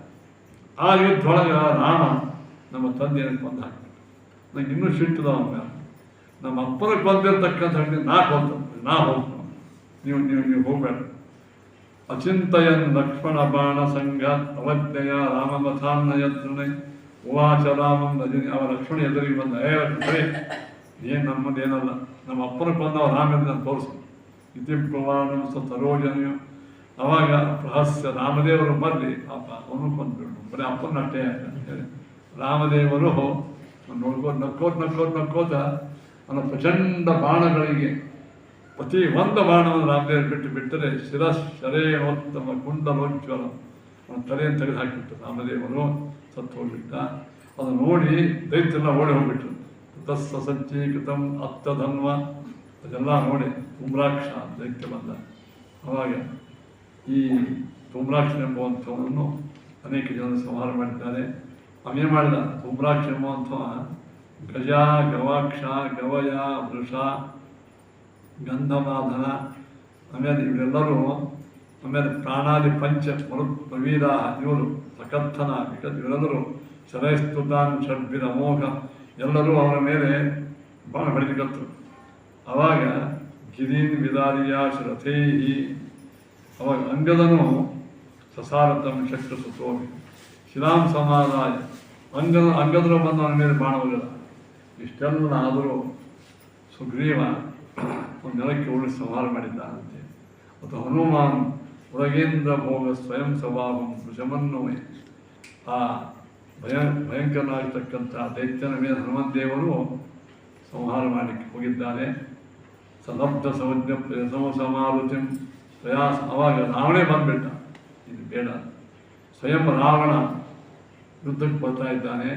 ಸಾವಿರಾರು ಮಂದಿ ಅವನ ಹಿಂದೆ ಮುಂದೆ ಸೈನಿಕರು. ಆಮೇಲೆ ಅವನ ಯುದ್ಧಕ್ಕೆ ಅವನು ರಥ ಇತ್ತಂತ. ರಥಕ್ಕೆ ಎಷ್ಟೋ ಚಕ್ರ ಇದ್ದು, ಎರಡೇ ಚಕ್ರ ಇದ್ರೆ ಮುರಿದು ಹೋಗ್ಬಿಡ್ತ ಚಕ್ರ. ಅದರ ಮೇಲೆ ಕೂತ್ಕೊಂಡು ಅವನ ಪ್ರಚಂಡ ತದ್ಹಸ್ತಗಂ ಪೂರ್ವ ಮಾಶು ಬಾಣೈ ದಶಾನನ ಖಂಡಶ ಏವಕತ್ವ. ಆ ಬರೋ ಕಾಲಕ್ಕೆ ಎಲ್ಲರೂ ಈ ಕಪಿಗಳು ಓಡಿ ಹೋಗ್ಬಿಟ್ರು. ಆ ರಾವಣನ ಒಂದೊಂದು ಬಾಣಗಳಿಂದ ಕಪಿ ಸೈನ್ಯ ಪುಡಿ ಪುಡಿ ಆಗ್ತಾರೆ. ಆಗ ಸುಗ್ರೀವ ಕೆಳಗೆ ಬಿದ್ದು ಹೋಗ್ಬಿಟ್ಟ. ಎಲ್ಲರೂ ಅವಾಗ ಹನುಮಂತ ದೇವರು ಈ ಕಾಲಕ್ಕೆ ಇನ್ನೊಮ್ಮೆ ನಾನು ಬರಬೇಕು, ಎಲ್ಲೆಲ್ಲಿ ಸ್ವಲ್ಪ ಮಂದಿ ಕಡಿಮೆ ಆಗ್ತಾರೆ ಹನುಮಂದಿರು ಹೋಗ್ಬಿಡ್ತೀವಿ. ಹೋಗಿ ಮಾಡಿದ್ರು ತತಾಡ ವಕ್ಷ ಸರಿಪಂತು ರಕ್ಷಸ ಎದುರಿಗೆ ಹನುಮಂತ ದೇವರ ಬಂದು ಪ್ರಚಂಡ ಶಕ್ತಿಯು ರಾವಣನ ಎದೆ ಮೇಲೆ ಕುಂತಿದ್ರು. ಮುಷ್ಟಿ ಪ್ರಾರಂಭ ಸಿಗಾಯಸಿ ಅವ 10 ಬಾಯಿಂದ ರಕ್ತ ಕಾರ್ಕೊಂಡಂತ ರಾಮ ನೋಡಿ. ಮುಖೈಸ್ತ ರಕ್ತಂ ವಮನ್ ಪಪ ಕೆಳ ಬಿದ್ದ ಅಂದ್ರೆ ಎಚ್ಚರಿಕೆ ಹೋಗಿ ನೋಡಿ. ಎಚ್ಚರಿಕೆ ಹೋದ ಮ್ಯಾಲೂ ಊರಿಗೆ ಹೋಗ್ಬೇಕಿಲ್ಲ. ಮತ್ತೆ ಎದ್ದು ನೋಡಿದ, ನಾನು ಇಲ್ಲೇ ಬಿದ್ದೇನು ಅಂತ ನೋಡಿದ. ಸಮಾರತಿ ತೊರೆಯ ಸಮೋನ ಹನುಮಂತರ ಮುಂದೆ ನಿಂತಿದ್ರು. ಎಚ್ಚರಿಕೆ ಆದ್ಮೇಲೆ ಹನುಮಂತ, ನನ್ನ ಜೀವನದೊಳಗೆ ಎಷ್ಟು ಮಂದಿ ಒಟ್ಟಿಗೆ ಯುದ್ಧ ನಿನ್ನ ಸಮಾನ ಯಾರೂ ಪರಾಕ್ರಮಿಗಳಿಲ್ಲ ಅಂದ್ಬಿಟ್ಟ. ಅವನೇ ಯಾರು? ರಾವಣ. ಕಪ್ರಾಯ ಮೇತನ್ ಇಮಾಂ ದಶಾಮ್ಮ, ನನಗೆ ಈ ಅವಸ್ಥೆ ತಂದು ಕೊಟ್ಟವ್ ನೀನೇ. ಅತುಲಂ ಬಲಮೇತದ್ವೈ ವಾಲಿನೋ ರಾವಣಸ್ಯ ಚ ತತ್ವೇತಾಭ್ಯಾಂ. ನನಗೆ ಹಿಂದಕ್ಕೆ ಇಬ್ಬರು ನನ್ನ ಸೋಲಿಲ್ಲವು, ವಾಲಿ ಮತ್ತು ಕಾರ್ತಿವೀರ್ಯ. ಇವರಿಬ್ಬರನ್ನ ರಾವಣ ಸಂವಾದ ಇದು ಮಾಡೋಕ್ಕೆ ಆಗಿಲ್ಲ. ಅವರಿಬ್ಬರಿಗೆದ್ದು ನಿನ್ನ ಮುಷ್ಟಿ ಪ್ರಹಾರ ಬಹಳ ಜೋರದ. ನೀ ಪ್ರಚಂಡ ಪರಾಕ್ರಮಿ ಅಂತ ಹೇಳಿ ರಾವಣ. ಕಪ್ರಾಯ ಮೇತ ಅತ್ಯಲ್ಪ ಮೇತದ್ದು ಹನುಮಂತರ ಮುಂದೆ. ಇದು ನಾನು ನಿನ್ನ ಪಡೆದದ್ದು ನನ್ನ ಶಕ್ತಿ ಪೈಕಿ 10%, ಇನ್ನು 90% ಅದು. ನನ್ನ ಎಲ್ಲ ಶಕ್ತಿ ಹಾಕಿ ಇಲ್ಲೇ ಸತ್ತು ಹೋಗ್ತಿದ್ದೆ. ನೀನು ಯಾಕೆ ಕೊಲಿಲ್ಲ ಅಂದ್ರೆ ರಾಮ ಪ್ರತಿಜ್ಞಾ ಮಾಡ್ಯಾನ, ಈ ಬರೀ ನಾ ತಗೊಂಡು ಭಕ್ತು ಕಾರ್ಯ ಭಟಶ್ಯ ನೋಚಿತ ಮಿತಿ ತ್ಯಕ್ತೋಮಯ ರಾವಣ. ಏ ರಾವಣ, ಇದು ನಮ್ಮ ಸ್ವಾಮಿಯ ಕೆಲಸ. ಸ್ವಾಮಿಯ ಕೆಲಸ ಸೇವಕ ಮಾಡಬಾರ್ದು. ಸ್ವಾಮಿಗಳು ಮಾಡೋ ರಾಮದೇವ್ರ ಪೂಜೆ ಉಪನ ತಿಕ್ಕವ್ರು ಮಾಡಿಬಿಟ್ರೆ ಗತಿ ಅದನ್ನ ತೋಡಿ ಮಾಡಿಬಿಟ್ರೆ ಮಾಡಬಾರ್ದು. ಭಕ್ತು ಕಾರ್ಯಂ ಭಟಶ್ಯ ನೋಚಿತ ಮಿತಿ ಬಿಟ್ಟಿನ ಹೋಗು. ಪುನಸ್ತಮಿತ್ಯುಕ್ತ ಉವಾಚ ರಾವಣ ಗ್ರಹಣ ಮತ್ತೋಪಿ ಸಮುದ್ಯತಂ ತ್ವಂ ಮುಷ್ಟಿಪಾದಂ ವಿಚಿತಂ ಪಪೋಥ ಕಿಂಚಿತ್ ಪ್ರಹಾರೇಣ ತಮ್ಮ ವಿಭಾಲಾಂಗ. ರಾವಣ ಅಂತ ಬರೀ ನಾನು ಹೊಡೆದಿ, ನನ್ನ ಎಷ್ಟು ತಿನ್ಬೇಕು ನೀನು ಗೊತ್ತಾಗ್ತದೆ, ನನ್ನ ನೀ ಹೊಡಿ ನಿಂತಿನ ಹೊಡಿ ಏನು ಹೊಡಿ. ರಾವಣ ಏನು ಮಾಡಿದ, ಪ್ರಚಂಡ ಮುಷ್ಟಿಯನ್ನು ಹನುಮಂತ ದೇವರಿಗೆ ಹೊಡೆದ್ರೆ ಅದು ಬಿಸಿಕಾಗಿಲ್ಲ. ಇಲ್ಲಿ ಭಾಷಾ ಪ್ರಕಾರ ಅಂದ್ರೆ ಸ್ವಲ್ಪ ಹಿಂದೆ ಮುಂದೆ ನೋಡಿದ. ಕಿಂಚಿತ್ ಪ್ರಹಾರೇಣ ವ್ಯೂಹಾರಾಂಗವತ ಅವನು ತೋರಿಸ್ಬೇಕಲ್ಲ. ಸ್ವಲ್ಪ ಗಾಬರಿ ಆದಂಗೆ, ಸ್ವಲ್ಪ ಆಯಾಸ ಆದಂಗೆ ಹನುಮಂತೇವ್ರಿಗೆ ಮಾಡಿ ತೋರಿಸ್ಬೇಕು. ಅವಾಗೇನು ಮಾಡಿದ, ಹೀಗೆ ಹನುಮಂತೇವ್ರು ಹಿಂಗೆ ಆಗ್ಯಾರ ಮತ್ತೆ ನಾನು ಹೊಡಿಬೋದು ಅಂತ ಓಡಿ ಹೋಗ್ಬಿಡ್ತಾನೆ. ಹನುಮಂತ ಸ್ವಲ್ಪ ನಿಂದ್ರಿಂದ ನಾನು ಸ್ವಲ್ಪ ಏನಿಲ್ಲ ನಾ ಪಡೆದಿನ ಮುತ್ಯಗ್ನಿಸೂನು ನೀರಿನ ಕಡೆಗೆ ಹೋಗ್ತಾನಂತೆ. ಅವಾಗ ನಿವಾಲಿತು ಮಾರುತಿನಾಪಿ ವಾಚ. ಆವಾಗ ಹನುಮಂತದೇವರು ಅವನ ಅಲ್ಲೇ ಹೋಗಿ ಬಿಟ್ಬಿಟ್ರು. ನೀಲನೆಂಬುವಂಥ ಕಪಿಮಟ್ಟಿಗೆ ಯುದ್ಧವನ್ನು ನಡೀತಾ ಇದೆ. ಚಚಾರ ಮೂರ್ಧ್ವಸ್ವಪಿ ಚಂಚಲೋ. ಆ ನೀಲನೆಂಬ ಕಪಿ ಹನುಮಂತ ಅವನು ತಲೆ ಮೇಲೆ ಹೋದ, ಹೊತ್ತ ಮೇಲೆ ಹೋದ, ಅವನ ತಲೆ ಮೇಲೆ ಹೋದ. ಸಣ್ಣ ಸಣ್ಣ ಹೊರಗಡೆ ಹಂಗೆ ಹೋಗ್ತಿರ್ತಾವಲ್ಲ. ಮತ್ತು ಯುದ್ಧ ನಡೆದಾಗ ಅವನಿಗೆ ತೊಂದರೆ ಕೊಡ್ಲಿಕ್ಕಂತ ಸಕ್ಷಿಪ್ರಮಾದಾಯ ಹುತಾಶನಾಸ್ತಂ ಮಮೋಚ ಮಾಡಿ ನೀಲನ ಮೇಲೆ ರಾವಣ ಅಗ್ನಸ್ತ್ರ ಬಿಟ್ಟ. ಅಗ್ನಸ್ತ್ರ ಬಿಟ್ಟಾಕ್ಷಣ ನೀರು ಕೆಳಗೆ ಬಿದ್ದು ಒದ್ದಾಡ್ತಾ ಇದ್ದ. ಸುಳ್ಳಿಲ್ಲಂತ ನೀನ ಸುಟ್ಟು ಹೋಗಿಲ್ಲ. ಯಾಕ ಅಂತ ಕೇಳಿದ ತದಾಹವನ್ಯಂ ಸ್ವತಮರ್ಯತೋ ಸೋ. ಅಗ್ನಿ ಮಗ ಸ್ವಯಂ ಅಗ್ನಿ ಅವತಾರನೇ ನೀಲ. ಅಗ್ನಿ ಅವತಾರನಂಥ ನೀಲನಿಗೆ ಅಗ್ನಿ ಬಾಧೆ ಹೆಂಗಿರ್ತದೆ ಹೇಳ್ರಿ? ಇರಂಗಿಲ್ಲ. ತಥೋಯೋ ರಾಘವಮೇವ ರಾವಣಂದ ನನಗೆ ಮುಖ್ಯ ವ್ಯಕ್ತಿ ರಾಮ, ಅವನ ಒಟ್ಟಿಗೆ ಹೊರಬೇಕಾಗಿ ಅಲ್ಲಿ ಹೊಂಟಿನ ನಾನು ಯಾವ ತಡಿಬೇಡ. ಲಕ್ಷ್ಮಣ ಹಾರ್ಯಾಗ ಬಂತಲ್ಲ ನನ್ನ ಮಟ್ಟಿಗೆ ನಾವೇ ನಮ್ಮ ಅಣ್ಣ ಕಡೆ ಹೋಗಿ ತತಕ್ಷತೋಸೋ ಅಧಿಕೋ ತದೃತ. ನಮ್ಮ ಲಕ್ಷ್ಮಣನಿಗೆ ರಾವಣ ಪ್ರಚಂಡ ಯುದ್ಧ ನಡೆದು ಬಿಟ್ಟದ. ಸ್ವಯಂ ಭುದತ್ತಂ ಪ್ರಕೃಷ್ಟಚಾಶೋ ಲಲಾಟ ಮಧ್ಯೆ ಪ್ರಮೋಚತಸ್ಯ. ಆ ಲಕ್ಷ್ಮಣನ ನೋಡಿ ರಾವಣ ಸಿಟ್ಟು ಬಂತು. ಇವನೇ ನಮ್ಮ ತಂಗಿ ಶೂರ್ಪಣಖಾಗಿ ಚಾಷ್ಟೆ ಮಾಡಿ ಮೂಗು ಕಟ್ ಮಾಡಿದ ನಮ್ಮ ತಂಗಿದು. ಸಂಹಾರ ಮಾಡಿಬಿಡ್ತೇನೆ ಅಂತೇಳಿ ಬ್ರಹ್ಮಾಸ್ತ್ರ ತಗೊಂಡು ಹೋಗದ ಅವನ ಹಣಿ ರಾವಣ. ಬ್ರಹ್ಮಾಸ್ತ್ರವು ಇವರಿಗೆ ಲಕ್ಷ್ಮಣ ದೇವರ ತಲೆಗೆ ಬಂದು ಬಡಿದಾಗ, ಹಣಿಗೆ ಬಂದು ಬಡಿದಾಗ ಅವಾಗ ಪ್ರಮೋಚತಸ್ಯ ದುಶಾತಸ್ತೇನ ಮೋಹ ಲಕ್ಷ್ಮಣಿಗೆ ಮೋಹ ಬಂತು. ಮುಚ್ಚ ಬಂದು ಕೆಳ ಬಿದ್ದ ಲಕ್ಷ್ಮಣ. ಅವ್ರು ಏನು ಮಾಡಿದವ ಕ್ಷಣಾದ ಬಿನೃತ್ಯ ಪ್ರಾಪ್ತನೇ. ಈ ಲಕ್ಷ್ಮಣ ಅನೇಸ ಬಿದ್ದಾನ. ಇವಂತು ನನ್ನ ತೋಟ ರಥ ಹಾಕೊಂಡು ಹೋದ ರಾಮ ನನ್ನ ಕಡೆಗೆ ಬರ್ತಾನ, ನಮ್ಮ ತಮ್ಮನ ಬಿಡಪ್ಪ. ಅವಾಗ ನಾನು ಕರಾರ ಮಾಡು, ನೀನು ತಿರುಗಿ ಹೋಗ್ಬೇಕು, ಯುದ್ಧ ಆಡಬಾರ್ದು. ಹಿಂಗೆ ಲೆಕ್ಕ ಹಾಕ್ಕೊಂಡು ಆ ಲಕ್ಷ್ಮಣ ಕರ್ಕೊಂಡು ಹೊಂಟಾನ, ಎಳ್ಕೊಂಡು ಹೊಂಟ. ಸಂಪ್ರಾಪ್ಯ ಸಂಜ್ಞಾ ಅವ್ನ ಕೈ ಹಚ್ಚಿದ ಕೂಡಲೇ ಸಂಜ್ಞಾ ಬಂದವ, ಎಚ್ಚರಿಕೆ ಬಂತು. ಎಚ್ಚರಿಕೆ ಬಂದಾಗ ಸಸ್ಮಾರ ರೂಪಂ ನಿಜಮೇವ ಲಕ್ಷ್ಮಣ ದೇವರು ಏನು ಮಾಡಿದರು? ಮೂರು ರೂಪ ಸ್ಮರಣ ಮಾಡಿಬಿಟ್ಟು. ಮೂರು ರೂಪ ಯಾವುದು? ಆದಿಶೇಷ ಜಗತ್ತನ್ನೇ ತಲೆಯ ಮೇಲೆ ಸಾಸಿವೆ ಕಾಲಂಗೆ ಹಿಡ್ಕೊಂಡು ಲಕ್ಷ್ಮಣ ದೇವರಿಗೆ ತಮ್ಮ ಮೂರು ರೂಪ ಸ್ಮರಣ ಆದ ಕೂಡಲೇ ಶೇಷಂ ಹರೇರಂಶಯುತಂ ಚ ಸಚಾಲನಾಯಾಪಿ ಶಿಶಾಕರಾವಣ. ಮೂರು ರೂಪ ಸ್ಮರಣ ಆದ ಕೂಡಲೇ ಅದರೊಳಗೆ ಭಗವಂತನ ಸನ್ನಿಧಾನ ಲಕ್ಷ್ಮಣಗೆ ಅವ್ರಿಗೆ ಸಿಕ್ಕೇ ಆಗುತ್ತೆ. ಜಗ್ಯಾಲಕ್ಕೆ ತಾನು ಮುಂದೆ ಬರಬಾರ ಅಲ್ಲೇ ಏನಾಯಿತು? ಲಕ್ಷ್ಮಣ ಎಲ್ಲಿ ಭೂಮಿ ಮೇಲೆ ಬಿದ್ದಿದ್ದ ಆ ಭೂಮಿ ಅಡಿಗಾಡ್ಕೆ ಹಿಂಗಾಗಿದ್ದ. ಲಕ್ಷ್ಮಣ ಮೇಲೆ ಹೊರಗೆ ಬರಲ್ಲ. ನಾನು ಜಾಸ್ತಿ ಮಾಡಿ ಹೇಳ್ತಿದ್ದೆ, ಕೆಲವು ಮನೆಯೊಳಗೆ ಅನ್ನ ಭಾಳ ಜಿಗಿಟ ಅನ್ನ ಇತ್ತು, ಜಿಗಿಟ ಅನ್ನ ಹಾಕಿರ್ತ, ಅದು ಕಲಸೋ ವೇಳೆಗೆ ಎದೆ ಅಡಿಗಾಡ್ತಿತ್ತು. ಮತ್ತು ಒಮ್ಮೊಮ್ಮೆ ಇವ್ರೇ ಅಡಿಗಾಡ್ತಿರ್ತಾರೆ ಊಟ ಮಾಡೋರೆ, ಅಷ್ಟು ಗಟ್ಟಿ ಕೂತಿರ್ತದೆ ಅನ್ನ. ಹಂಗೆ ಲಕ್ಷ್ಮಣ ದೇವರನ್ನು ರಾವಣ ಎಬ್ಸೋ ಬೆಳ್ಯಾಕ ಭೂಮಿ ಅಡಿಗಾಡಿಗೆ ಅಂತೀವಿ. ಅವಂದ ಭೂಕಂಪ ನಡೆದೇನಂತ ಬಲಾತ್ಸದೋರ್ ಪೈಬೀಹಜಾಕೆರೆ ಯದಾ ಸಮೀರಂ ಪ್ರಚಕರ್ಷ ರಾವಣ ಚಚಾಲ ಪೃಥ್ವಿ ಸಮೇರು ಮಂದರ. ಮೇರು ಪರ್ವತ, ಹಿಮಾಲಯ ಪರ್ವತ, ಮಂದರ ಪರ್ವತ ಕೂಡಿದ ಭೂಮಿ ಅಡಿಗಾಡಿಗೆ ಹೀಗೆ ಹೇಳ್ತಿರ್ತಾರೆ. ನಾಗ ಹೇಳಿದ ಅನ್ನದಿಂದ ಹಿಮಾಲಯದ ಹಂಗೆ ಇದೇ ಅಡಿಗಾಡ್ತಿರ್ತದ ಭೂಮಿ ಅಡಿಗಾಡಿಗೆ ಅಂತೀವಿ. ಸಹಸ್ರ ಮೂರ್ತೋಷ್ಟ ಪತೇಕ ಬುದ್ಧಿ. ಯಾರಿವರು? ಸಾಕ್ಷಾತ್ ಶೇಷದೇವರು. ದೇವತೆಗಳಿಗೆ ಏನಾಗ್ತದಂದ್ರೆ ತಮ್ಮದು ಮೂರು ರೂಪ ಸ್ಮರಣ ಆಗ್ತದೆ. ಇದ್ದಾಗ ಒಮ್ಮೆ ಸ್ಮರಣ ಆದ ಶಕ್ತಿ ಬಂದ್ಬಿಡ್ತಾವೆ, ಯಾರೇನೋ ಮಾಡಿ ಬರಂಗಿಲ್ಲ. ಹನುಮಂತ ದೇವರಿಗೆ ಮಾತ್ರ ಸ್ಪೆಷಲ್ ಅಂದ್ರೆ ತಮ್ಮ ಮೂರು ಶಕ್ತಿ ಯಾವಾಗಲೂ ಸ್ಮರಣ. ಅರ್ಜುನ ನಾ ಯಾರಿಲ್ಲ ಅಂತ ಗೊತ್ತಿದ್ದಿಲ್ಲ, ಒಮ್ಮೆ ಸ್ಮರಣ ಆಗ್ತದೆ. ಈ ಪ್ರಾಯ ವಾಯುದೇವರನ್ನು ಬಿಟ್ಟು ಉಳಿದ ಯಾವ ದೇವತೆಗಳಿಗೂ ತಮ್ಮ ಮೂರು ರೂಪ ಸ್ಮರಣ ಆಗಂಗಿಲ್ಲ. ಇಲ್ಲಿ ಮನುಷ್ಯ ಅನ್ನೋ ಒಬ್ಬ ಹೋಗ್ತಿರ್ತ, ಮನುಷ್ಯರ ಅನ್ನ ಊಟ ಮಾಡಿದ್ದಕ್ಕೆ ಮನುಷ್ಯರ ಅವ್ವಾಪನ ಹುಟ್ಟಿದ್ದರಿಂದ ದೇವತೆಗಳಿಗೆ ತಮ್ಮ ಮೂರು ರೂಪ ಸ್ಮರಣ ಆಗಂಗಿಲ್ಲ, ಹೋಗೋವೆಲ್ಲಕ್ಕಾಗ್ತದೆ ಇಷ್ಟೇ. ಆದರೆ ಹನುಮಂತ ದೇವರಿಗೆ ವಾಯುದೇವರಿಗೆ ಮಾತ್ರ ತ್ರಿಶ್ವಪ್ಪೇವಾವತಾರೆ ಸ್ವರಿವಿರ ಅಪಗಣಂ ಯೋಷಿತೋ ನಿರ್ವಿಕಾರ ಸರ್ವಜ್ಞ ಸರ್ವಶಕ್ತಿ ಹನುಮ ಭೀಮ ಮಧ್ವಾವತಾರದಲ್ಲಿ ಎಂದೆಂದೂ ಅವರಿಗೆ ಅಜ್ಞಾನವಿಲ್ಲ, ವಿಪರೀತ ಜ್ಞಾನವಿಲ್ಲ, ನಿರ್ಬಲತ್ವ ಇಲ್ಲ. ವೇದ ಹೇಳ್ತದ ಬಳಿತ್ತ ತತ್ವಪೂಷೆ ದಾಯಿದರ ಶತಂ ದೇವಸ್ಯ ವರ್ಗಸ್. ಅದಕ್ಕೆ ಹನುಮಂತ ದೇವರಿಗೆ ಎಲ್ಲೆಲ್ಲಿಯೂ ಫಲ ಕೊಡಲಿಲ್ಲ, ಅಜ್ಞಾನ ಬರಲಿಲ್ಲ. ಲಕ್ಷ್ಮಣ ಅವ್ರಿಗಿಂತ ಕಡಿಮೆ ಅಲ್ಲ, ಮುಚ್ಚಾವಲ್ಲಿ ಬಿದ್ದ ತನ್ನ ಮೂರು ಸ್ಮರಣ ಆಯಿತು. ಅವಾಗ ತರಾಖಿಲೇಯಂ ಸರ್ವಶಪಾಯಿತ.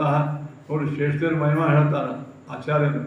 ಶ್ರೇಷ್ಠರು ಹೆಂಗಿದ್ದಾರಂದ್ರೆ 14 ಲೋಕಾತ್ಮಕವಾದಂಥ ಬ್ರಹ್ಮಾಂಡ ಶೇಷದೇವರ ತಲೆಯ ಮೇಲೆ ಹೆಂಗದ ಗೊತ್ತಂದ್ರೆ ಸಾಸಿವೆ ಕಾಳದಂಗದ. ಸಾಸಿವೆ ಕಾಳು ಅಷ್ಟು ಆ ಶೇಷ ನಾಗರಾಜ ಅವರು ಪ್ರಕರ್ಷತಿತ್ವೇವ ನಿಶಾಚರೇಶ್ವರಿ ತಥೈವ ರಾಮ ವರಜಂ ತ್ವನಂತ ಸಮಸ್ತ ಜೀವಾಧಿಪತೆ ಪರಾತನೋ. ಅವ ಸಮತ್ಪಪಾತಷ್ಟು ಪುರೋ ಹನುಮಾನ್ ದೇವರಂದರು ಮುಂದೆ ಬಂದು ನಿಂತರೆ ಅವರು. ಈಗ ಅಂದ್ರೆ ಈ ರಾವಣ ಎಳೆದು ಬಿಡವಲ್ಲ, ಲಕ್ಷ್ಮಣ ಬರವಲ್ಲ. ಹನುಮಾನ್ ದೇವರಂದರು ಯುದ್ಧ ಮುಂದೆ ಹೋಗ್ಬೇಕಾಗಿಂತ ಮತ್ತೆ ಇನ್ನೊಂದು ಗುದ್ದಿದ ಯಾರಿಗೆ? ರಾವಣಗೆ. ಮೊದಲಿಗಿಂತ ರಕ್ತ ಹೆಚ್ಚಿಕಾರ್ಲಿಕ್ಕತ್ತ. ಅವ ಕೈ ಬಿಟ್ಟ, ಆ ಲಕ್ಷ್ಮಣ ಕೈ ಬಿಟ್ಟ, ತಾನೇ ಮುಚ್ಚಾವನ್ನು ಕೆಳಗೆ ಹೋಗಿಬಿಟ್ಟ. ಅವ ನಿಪತ್ಯರಕ್ಷೋಲಿ ಪದ್ಯಂ ಸಮಾರುತಿ ಪಗೀಯ ಸೌಮಿತ್ಯ ಮುರಂಗಶಾಯಿ ಜಗಾಮ ರಾಮಕ್ಯ ಧನು ಸಮೀಪಂ. ಆ ಲಕ್ಷ್ಮಣ ರಾಮನ ಕಡೆ ಕರ್ಕೊಂಡು ಹೋಗಿ ಒಪ್ಪಿಸಿದ್ರು. ಅವ ಮತ್ತೆ ಪುನಃ ಅವ ರಾವಣ ಗೆದ್ದ. ನಮ್ಮದು ಇಚ್ಛಾ ಏನಂದ್ರೆ ರಾಮನ ಕಡೆಗೆ ಹೋಗಿ ಯುದ್ಧ ಆಡಬೇಕಂತದ ಹೊಂಟದ. ಅಭೋವ್ಯತ ರಾಮಮುಖಾತ್ಮ ಮುಕ್ತ. ಅವಾಗ ಲಕ್ಷ್ಮಣದೇವರಿಗೆ ರಾಮನ ಸ್ಪರ್ಶ ಆದ ಕೂಡಲೇ ಎಲ್ಲ ಮುಚ್ಚ ಹೋಗಿ ಮತ್ತಿಷ್ಟು ಗಟ್ಟಿ ಆಗಿಬಿಟ್ರು. ರಥೇ ಸ್ಥಿತೇಸ್ಮಿನ್ ರಜನಿ ಎಲ್ಲಿದ್ದಾನೋ ರಾವಣ ಅಂತ ತಿಳ್ಕೊಂಡು ಮತ್ತೆ ಎದ್ದ. ಇಲ್ಲ, ರಾವಣ ಕೂಡಿದ್ದಾನೆ ಕೂಡಲೇ ನವೇ ಪತಿರ ಭೂಮಿ ತಲೆ ಸ್ಥಿತಶ್ಯ ಅಂತ ಹೇಳಿ ರಾಮ ಪ್ರಸಯ್ಯ ರಾಮಶ್ಯ ಹಯಾನ್ಯ ಹತ್ಯೆ. ರಾವಣ ಬಂದು ಮುಂದಿಂತ ಯುದ್ಧಕ್ಕೆ ಆಯಿತು, ಯುದ್ಧವನ್ನು ಮಾಡು ಅಂತ ಹೇಳಿ ಮೊದಲೇನು ಮಾಡಿದ? ಪರಮಾತ್ಮ ಒಂದು ಕುದುರೆ ಸವಾಲು ಮಾಡಿಬಿಟ್ಟ, ಸಾರಥಿಯನ್ನು ಓಡಿಸಿಬಿಟ್ಟ. ಮೊದಲ ಜಗಾದಾಶು ಗೃಹಂಪ್ರಯಾಶಿ. ಅವಾಗ ರಾಮ ಹೇಳ್ದಂತೆ ಹೀಗೆ ಸವಾಲು ಮಾಡ್ತಾನೆ, ಆದರೆ ನೀ ಸಾಯೋಕ್ಕಿಂತ ಮೊದಲ ಹೇಳ್ತಿ ಮಕ್ಕಳ ಮುಖ ನೋಡ್ಕೊಂಡು ಒಮ್ಮೆ ಸಾಯ್ಬೇಡಕ್ಕೆ ಕಾಯ್ಪಿಂಡ್ ಆಗಂತ ಬಂದ. ಅದಕ್ಕೆ ಕಾರಣ ಈಗ ನಿನ್ಗೆ ಸೂಟ್ ಬಿಟ್ಟಿನ ಹೋಗಿ ಏನು ಮಾಡಂದ್ರೆ ನಿಮ್ಮ ಹೆಂಡತಿ ಮಕ್ಕಳ ಭೇಟಿ ಆಗುವ, ಸಮಸ್ತ ಭೋಗ ಎಲ್ಲ ಉಣ್ಣೋದು ತಿಳಿದು ಮಾಡ್ಕೊಂಬ, ಶೀಘ್ರಂ ಪ್ರತೋಷ ಬಂಧೂನ್ ಪುನರೇ ಎಲ್ಲ ಬಂಧು ಬಾಂಧವರಿಗೆ ಹೇಳು ಕೊನೆ ಗಟ್ಟಿ ಅಂತ ಹೇಳಿ ಆಮೇಲೆ ಬಾ ತೀದಿತ್ತು ಮಾಡ್ಕೊಂಡನು. ಕೆಳಗೆ ಮುಖ ಮಾಡಿಕೊಂಡು ಹನುಮಂತ ದೇವರ ಕಟ್ಟಿನಿಂದ ರಕ್ತ ಕಾತಿದ್ದ. ರಾಮನ ಬಾಣಗಳಿಂದ ಬಹಳ ಅವನಿಗೆ ಎದುರಾಗಿತ್ತು. ಅವನೇ ಹತಾಮಶಿಷ್ಟ ತಿರುಗಿ ಮನೆಗೆ ಓಡಿ ಹೋದ ರಾವಣ. ಸಶೈಲ ಶೃಂಗಾಸನೆ. ಈ ಪ್ರಕಾರವಾಗಿ ಶೈಲೋಪಮಾನಶ್ಚತು ಅವಸರ ಅವ ಹೋಗಿ ಮನೆಯಾಗ ಅಳಿಕಂತ ನನಗೆ ಹೋದರು. ಆವಾಗ ಸ್ವಾಮಿ ನಿಮ್ಮ ತಮ್ಮ ಕುಂಭಕರ್ಣ ಇದ್ದಾನ. ನಾನು ಹೌದು, ಕುಂಭಕರ್ಣ ಕಳಿಸೋಣ ಯುದ್ಧಕ್ಕೆ ಕರ್ಕೊಂಬರ್ರಿ. ಅವಾಗ ಅವರೆಲ್ಲ ಹೋದರು. ಸ್ವಾಮಿ ಊರು ಹೊರಗೆ ಒಂದು ಬಳಿ ಜಾಗ 10x10 ಕೋಳಿ ಅಲ್ಲ, ಮತ್ತು 100x100 100 ಫೀಟ್ ಅಲ್ಲ, ಮತ್ತು 100 ಯೋಜನ ಅಷ್ಟೋ ಮಾಡ್ಕೊಂಡಿದ್ದ. ಅವಾಗ ಆಕಾಶೇ ಛತ್ತ, ಭೂಮಿನೇ ಇದು. ಆಗ ಅವನ ಯಮಸ್ಲಿಕ್ಕೆ ಹೋದ್ರಂತ. ಹೋದವ್ರು ಗಪ್ಪೆ ಆ ಕಡೆ ಯಾಕೆ ಅವನು ಶ್ವಾಸ ತಗೊಂಡ ಮುಗಿದ ಹೋಗ್ಬಿಟ್ಟು ಅದ್ರ ಮತ್ತೆ ಅವ್ರು ಶಾಂತ ಬಿಟ್ಟ ಹೊರಗೆ ಬಂದ್ಬಿಟ್ರು. ಹಿಂಗೆ ಹೋಗೋದು ಜೊಗ್ಗಾನೆ, ಹಿಂಗೆ ಹೋಗೋದು, ಹಿಂಗೆ ಹೋಗೋದು ಅಂದ್ರೆ ಹಿಂಗೆ ಆಯ್ತು. ಅವ್ನಿಗೆ ಎಬ್ಸೋದು ಹೇಗೆ? ದೂರಿಂದ ಕಲ್ಲು ಒಗದ್ರಂತ, ಪರ್ವತ ಒಗದ್ರಂತ, ಎಷ್ಟೋ ಡಬ್ಬಳ ಸೂಜಿ ಅಲ್ಲ ದೊಡ್ಡ ಚೂರಿ ಗಿರಿ ಹಾಕಿದ್ರಂತ. ಅವತ್ತ ಎಳೆಯವಲ್ಲ ಹೊರಸರು ರೀತಿ. ಇನ್ನೊಂದು ಹೇಳಿದ್ರು ಎದ್ದು ಕೂಡಲೇ ಅವಾಗ ಆಹಾರ ಬೇಕಾಗ್ತದೆ, ನಮ್ಮನೇ ತಿಂದರೆ ಏನು ಮಾಡೋದು? ಮೊದಲು ಆಹಾರ ತಯಾರು ಮಾಡಿರಿ, ಆಮೇಲೆ ಅವನು ಎಬ್ಬಿಸ್ರಿ ಅಂತ.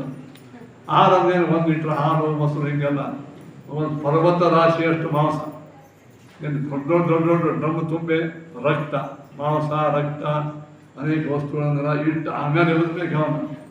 ನೋಡಿ ಹೆಂಗೆ ಹುಡುಗರಿಗೆ ಎಲ್ಲ ಕಾಫಿ, ಟೀ, ಬ್ರೆಡ್ಡು ಇಟ್ಟು ಎಬ್ಬಿಸ್ತಾಗ್ತದೆ. ಎದ್ದು ಅಂತಿರ್ತಾವ ಅಮ್ಮ ಅಂತ. ಅವಾಗ ಅಲ್ಲೇ ಅವ್ರಿಗೆ ಟೀ ಕೊಟ್ಟೆ ಬರಬೇಕು. ಹಂಗೆ ಇವ ಏನು ಮಾಡ್ದ ಅಂದ್ರೆ ರಾವಣ ವಿಚಾರ ಮಾಡ್ದ, ನಮ್ಮ ತಮ್ಮ ಎದ್ದು ಕೂಡ ಅವ್ನು ಟಿಫಿನ್ ಅಂತದ್ದು, ಊಟ ಅನ್ನೋದು ಬ್ರೇಕ್ಫಾಸ್ಟ್ ಅಂತಾರೆ, ಊಟ ಅದು ತಯಾರು ಮಾಡಿ ಎಬ್ಬಿಸ್ತೆ ಅವನು. ಎಲ್ಲ ಎಷ್ಟೆಷ್ಟೋ ಪರ್ವತ ರಾಶಿಯಂತೆ ಮಾಂಸ ರಕ್ತಗಳನ್ನು ಇಟ್ಟು ಆಮೇಲೆ ಅವನಿಗೆ ಏನು ಮಾಡಿದರು? ದೊಡ್ಡ ದೊಡ್ಡ ಖಡ್ಗ ತೊಗೊಂಡು ಚುಚ್ಚಲಿಕ್ಕಂತ ಅಲ್ಲೇ ಎಲ್ಲ ಕಡೆಗೆ ಎಳೆಯವಲ್ಲ. ಮನೆಗೆ ಭಾಳ ಜೋರಾಗಿ ಹೋಗಿದ್ರು, ಮಾಡಿದ್ರು. ಮನೆಗೆ ಹಿಂಗೆ ಹೊಡೆದ ಏನಂತ ಆಕರ್ಷಿದ, ತೋಕಡಿಸಿದ. ರಾವಣ ಸೋತಾನ ರಾಮನಿಂದ, ಇದು ಕರ್ಲಿಕ್ಕತ್ತ ನೋಡ್ರಿ ಪಟ್ಟಣ ಹೋಗಿ ಅಂತ ಹೇಳಿ ಅವರಿಗೆ ಆಶ್ವಾಸನೆ ಕೊಟ್ಟು ಆಕಳಿಸಿದ, ಎಲ್ಲ ತಿಂದು ಹಾಕಿಬಿಟ್ಟ. ಅಲ್ಲೊಂದು ಹೆಜ್ಜೆ ಹಾಕಿದ, ಇನ್ನೊಂದು 500 ಫೂಟ್ ಮೇಲೆ ಒಂದು ಹೆಜ್ಜೆ ಹಾಕಿ ಹಿಂಗೆ ಆಕಾರ ಕಂಪೌಂಡವನ್ನು ಸ್ವಲ್ಪ ದೊಡ್ಡ ಕಂಪೌಂಡ್ ಇತ್ತು ದಾಟಿ ಬಂದು ರಾವಣ ಮುಂದೆ ನಿಂತ. ರಾವಣ ಹೇಳ್ದ, ನಾನು ರಾವಣನ ಸೋತಿನಪ್ಪ, ಈಗ ನೀವೊಬ್ಬೇ ಅದಕ್ಕೆ ಅಲ್ಲ ನಿಂಗೆ ಯುದ್ಧ ಯಾಕಾಯಿತು, ಅವ್ನಿಗೆ ಅದಕ್ಕೆ ಗೊತ್ತೇನೆ ಸೀತಾ ಬಂದದ್ದು ಇದು ಮಾಡಿ ಏನು ಗೊತ್ತಿಲ್ಲ, ಯುದ್ಧಕ್ಕೆ ಕಾರಣ ಏನು ಎಲ್ಲ ಹೇಳೋದು ನಿಂಗೆ. ಅಲ್ಲ ಅಣ್ಣ, ಏನೋ ಪ್ರಶಸ್ತಿನೋ ಬರಿಬಿರುವಿನೋ ನಾನು ತಪ್ಪು ಮಾಡಿ ಆ ಸೀತಾರಾಮನ ಆರಾಮಾಗಲಿ ನೀವು ಅವ್ನು ಹೇಳ್ತೀನಿ ಆಗ್ತಾನೆ. ನಿಮ್ಮ ನಿನ್ನ ತಪ್ಪಲ್ಲ. ಕಥಂಚಿದೇಶು ಅತಿಬಲೋ ಮತು, ನನಗನ್ನಿಸ್ತದ ನಿನ್ನ ಶಕ್ತಿ ರಾಮನ ಶಕ್ತಿ ಅಪಾರ. ಅವ್ನು ಹೇಳ್ತೀನಿ ನೀನು ಈಗ ತರಬಾರ್ದ, ಅದು ತಪ್ಪು ಮಾಡಿ. ರಾವಣಂದ ನನಗೆ ಎಲ್ಲರೂ ಭಯವೇ ಆಗ್ಯಾರ, ಸಹಾಯ ಮಾಡ್ತಾರೆ ಯಾರಿಲ್ಲ. ಅಹಂ ತ್ವಯ ಓಹಿ ಕಿಮನ್ಯಥಾ ತ್ವಯ, ನಿನ್ನಂಥ ತಮ್ಮನ ಕಟ್ಕೊಂಡು ನಾನು ಹಿಂಗೆ ಸೋಲ್ಬೇಕೇನೋ, ಇದ್ದದ್ದು ಯಾಕೆ ಬಂದು ನೀವು? ನಾನು ನಿಮಗೆಲ್ಲ ತಿನ್ನಲಿಕ್ಕೆ ಉಳ್ಳಿಕ್ಕೆ ವ್ಯವಸ್ಥೆ ಮಾಡೇನೇ ಇಲ್ಲ. 100 ಆಡ 100 ಕೋಳಿ, ಎದಕ್ಕೆ ನನಗೇನು ಆಪತ್ತು ಬಂದಾಗೆ. ಮತ್ತೆ ಚರಂತಿ ರಾಜಾನ ಉತಾಕ್ರಮಂ ಕ್ವಚಿತ್, ರಾಜರು ತಮ್ಮ ಸ್ವಾರ್ಥಕ್ಕಾಗಿ ಮಾಡ್ತಿರ್ತಾರೆ, ಮಂತ್ರಿಗಳನ್ನ ಆಕ್ಷೇಪ ಮಾಡಬಾರ್ದು. ಕಾರಣ ನೋಡು, ನೀನು ನನ್ನ ಮಾತು ಕೇಳು, ಆಯ್ತಣ್ಣ ಅವಶ್ಯವಾಗಿ ನನಗೆ ಸಹಾಯ ಮಾಡ್ತಾನೋ, ಈಗ ಗಾಬರಿ ಆಗಬೇಡ ಅಂತ ಹೇಳಿ ಕುಂಭಕರ್ಣ ಅವನು ಕೈಯ ತ್ರಿಶೂಲ ತಗೊಂಡು ಬರ್ಲಿಕ್ಕಂತ ಅಂದ್ರೆ ಅವನ ಮುಖದಿಂದ ಬರುವ ಗಾಳಿಯಿಂದ ಗಾಬರಿಯಾಗಿ ಸಹಸ್ರಾರು ಕಪಿಗಳು ಸಮುದ್ರ ದಾಂಡಿ ಆ ಕಡೆ ಹೋದ್ರು. ಇದು ಕಟ್ಟಿದ್ರಲ್ಲ ಸೇತು, ಆ ಸೇತು ತಿರುಗಿ ಹೋಗ್ಬಿಟ್ಟದ ಆ ಕಡೆ ಎಲ್ಲರೂ. ಬರೀ ಅವ್ನು ಬರೋದು ನೋಡಿ ಶತಬಲಿ ಮನಸಾಖ್ಯೋ ತತ್, ಎಷ್ಟೋ ಕಪಿಗಳು ತುಂಬ ಭಯ ಚುರುಮುರಿ ಗಂಟೆ ಹಾಕೊಂಡು ಹಾಕೋತಿದ್ದ. ಅವೇನು ಮಾಡ್ತಿದ್ದ ಅಂದ್ರೆ ಅವೆಲ್ಲ ಹೊರಗೆ ಬಂದ್ಬಿಡ್ತಿತ್ತು. ಅವನ ರೋಮ ಕೂಪಗಳಿದ್ದಲ್ಲ ಕೂದಲದ ಅಲ್ಲಿ ಹೊರಗೆ ಬಂದ್ಬಿಡ್ತು. ಹಿಂಗೆ ಹೊರಗೆ ಬರೋಲ್ಲ ಏನು ನಾವು ಹಾರಿ ಒಳಗೆ ಕೆಲವು ಕಪಿಗಳು ಹಿಂಗೆ ಭಯ ಸುಮ್ಮನೆ ಚುರುಮುರಿ ಪುಟಾಣಿ ತಿಂತಿರ್ತಾರೆ. ಕೆಲವು ಅಂಗಡಿ ಒಳಗೆ ಇವು ಸಾಮಾನ್ಯ ಅನ್ನೋದು ಹಾಕೊಂಡು ಹೊಂಟಿರ್ತಾರೆ. ತೊಗೊಳ ಬಿಡಂಗಿಲ್ಲ, ಬರೀ ಹೋಗೋದು. ಗೋಡಂಬಿ ದ್ರಾಕ್ಷಿ ಅಂಗಡಿ ಒಳಗೆ ಹೋಗಿ ಅವರನ್ನ ಸ್ವಾಮಿ ತೊಗೊಳಿ, ದಿನ ಬಂದು ತೊಗೊಂಡು ಹಿಂಗೆ ಹೋಗಿ ಅದು ತೊಗೊಂಡೇ ಇಲ್ಲ, ಬರೀ ಭಯ ತೊಗೊಂಡ್ರೆ ಹಂಗೆ ಅಂತ ಮಾಡಿಕಂತ ಹಿಂಗೆ ತೊಗೊಂಡು ಹೊರಟ ಅಂತೆ. ಅದು ನೋಡಿ ಶತಬಲಿ ಮನಸಾಖ್ಯವು ತತ್ವವಶ್, ಇದೆಲ್ಲರೂ ಬಾಯಿಗೆ ಹೋಗ್ಬಿಟ್ರಂತೆ. ಕೆಲವರನ್ನ ಅವನು ಹೊಡೆದು ಬಿಡ್ತಿದ್ದಂತೆ ಕಪಿಗಳನ್ನು, ಇನ್ನು ಕೆಲವು ಓಡಿ ಹೋಗ್ಬಿಟ್ರಂತೆ. ಅಥಾಂಗದಶ್ಚ ಜಾಂಬವಾನ್ ಎಲ್ಲರೂ ವಿಶೂನಿತಾಶ್ಚ ರಾಕ್ಷಸ ಸ್ತನೋ ನಿಶಾಚರಶ್ಚತೆ ಬಭೂವ ಕಾಚನ ವ್ಯಥ ನಚಾಶ್ಚ ವಾ ಹುಷಾರಿಣಿ. ಅವಾಗ ಸುಗ್ರೀವ ಬಂದ. ಸುಗ್ರೀವ ಹೇಗೋ ಮಾಡಿ ಅವನ ಕೈಯಿಂದ ಬಿಡಿಸ್ಕೊಂಡು ಬಂದ. ಹೆಂಗೆ ಬಂದ? ಸುಗ್ರೀವ ಹಿಡಿದಿದ್ದ, ಸುಗ್ರೀವನ ಮೇಲೆ ಹಿಡ್ಕೊಂಡ್ಬಿಟ್ಟಿದ್ದ. ಅವಾಗ ಅವನಿಗೆ ಹೋಗೋ ವೇಳೆ ಸ್ವಲ್ಪ ತಂಪ ನೀರು ಬೇಕಾಗಿತ್ತು. ಈಗೆಲ್ಲ ರಾಕ್ಷಸರು ಸುಮಾರು ಅಲ್ಲಿ ಕೊಡ ತಮ್ಗಿಲ್ಲೇ ಡ್ರಮ್ಗಟ್ಟೆನೇ ಹಾಕೋದು, ಅವೆಲ್ಲ ನೀರು ಹಾಕೋ ವೇಳೆ ತಂಪಾಯಿತು. ಇವರು ಉಚ್ಚಾವನ ಬಿದ್ದಿದ್ರು ಕಪಿಗಳು, ಅವರು ಎದ್ದು ಬಿಡಿಸ್ಕೊಂಡು ಓಡಿ ಹೋಗ್ಬಿಟ್ರು. ಈ ರೀತಿಯಾಗಿ ಸುಗ್ರೀವ ಇವನು ಪ್ರಚಂಡನಾಗತಕ್ಕಂಥ ಕುಂಭಕರ್ಣ ರಾಮನ ಮುಂದೆ ಬಂದು ನಿಂತ. ತದೇನ ಚೈನಂ ನಿಜಗಾನ ರಾಕ್ಷಸ ಪಿಪೇಶ ಭೂಮೌ ಫಲಿತಂ ತಥೋಪಿ ಸಮುದ್ಗತಾಸೋ ರಮೇಶ್ ಸುತೋಷ. ಹೀಗೆ ಅಂಗದ, ಸುಗ್ರೀವ, ಜಾಂಬುವಂತ ಎಲ್ಲ ಪ್ರಚಂಡ ಕಪಿಗಳೆಲ್ಲ ಅವನ ಮುಂದೆ ಸೋತು ಹನುಮಂತ ದೇವರು ಕೂಡ ಒಮ್ಮೆ ಸಮಾನ ಮಾಡಿಬಿಟ್ಟು ಇವ ರಾಮನ ಬರೆಯೋದಿತ್ತು ಅಂತ ಸುಮ್ಮ ಸಣ್ಣ ರೂಪ ತಗೊಂಡು ಸುತ್ತಮುತ್ತ ತಿರುಗಾಡ್ತಿದ್ರು. ಹನುಮತ ಮಮೋಹವಾಪ ರಾಕ್ಷಸ ಪುನಶ್ಚ ಸಂಜ್ಞಾ ಸಮಾಪ್ತಿ ಶೀಘ್ರ ದೇವ ಸೇರಿಸಿ. ರಾಮದೇವರು ಮುಂದೆ ಹೋಗಿ ನಿಂತ. ಚಂದ ಯುದ್ಧ ಆಯಿತು. ಮಯೇವ ಮಧ್ಯ ಭೌತಂ. ಪರಮಾತ್ಮ ಇಲ್ಲಿ ವರ ಕೊಟ್ಟಿದ್ದ, ನಾನು ನಿಮ್ಮ ಸವಾಲು ಮಾಡಬೇಕು ಅಂತ ಹೇಳಿ. ಜಯ ಮತ್ತು ವಿಜಯ, ಜಯನೇ ರಾವಣ, ವಿಜಯನೇ ಕುಂಭಕರ್ಣ ಅಂತ ಪರಮಾತ್ಮ ಕೊಟ್ಟದ್ದರಿಂದ ಕೆಲವೇ ಕ್ಷಣಗಳಲ್ಲಿ ಯುದ್ಧ ಶುರುವಾಯಿತು. ಶುರುವಾಗಿ ಸಕುಂಭಕರ್ಣು ಅಖಿಲ ವಾದರಾಸು ಅವಕ್ಷಯ ರಾಮ ಯುದ್ಧ ಯಾವ ರೀತಿಯಾಗಾಯಿತು ಭಾಳ ಚೆನ್ನಾಗಿದೆ ಯುದ್ಧದ ವಿಚಾರ. ನಾಳೆ ಹೇಳಿ ಮುಂದೆ ಈ ಯುದ್ಧಕಾಂಡವನ್ನು ಬರೆಸ್ತೇವೆ. ಶ್ರೀಕೃಷ್ಣಾರ್ಪಣ.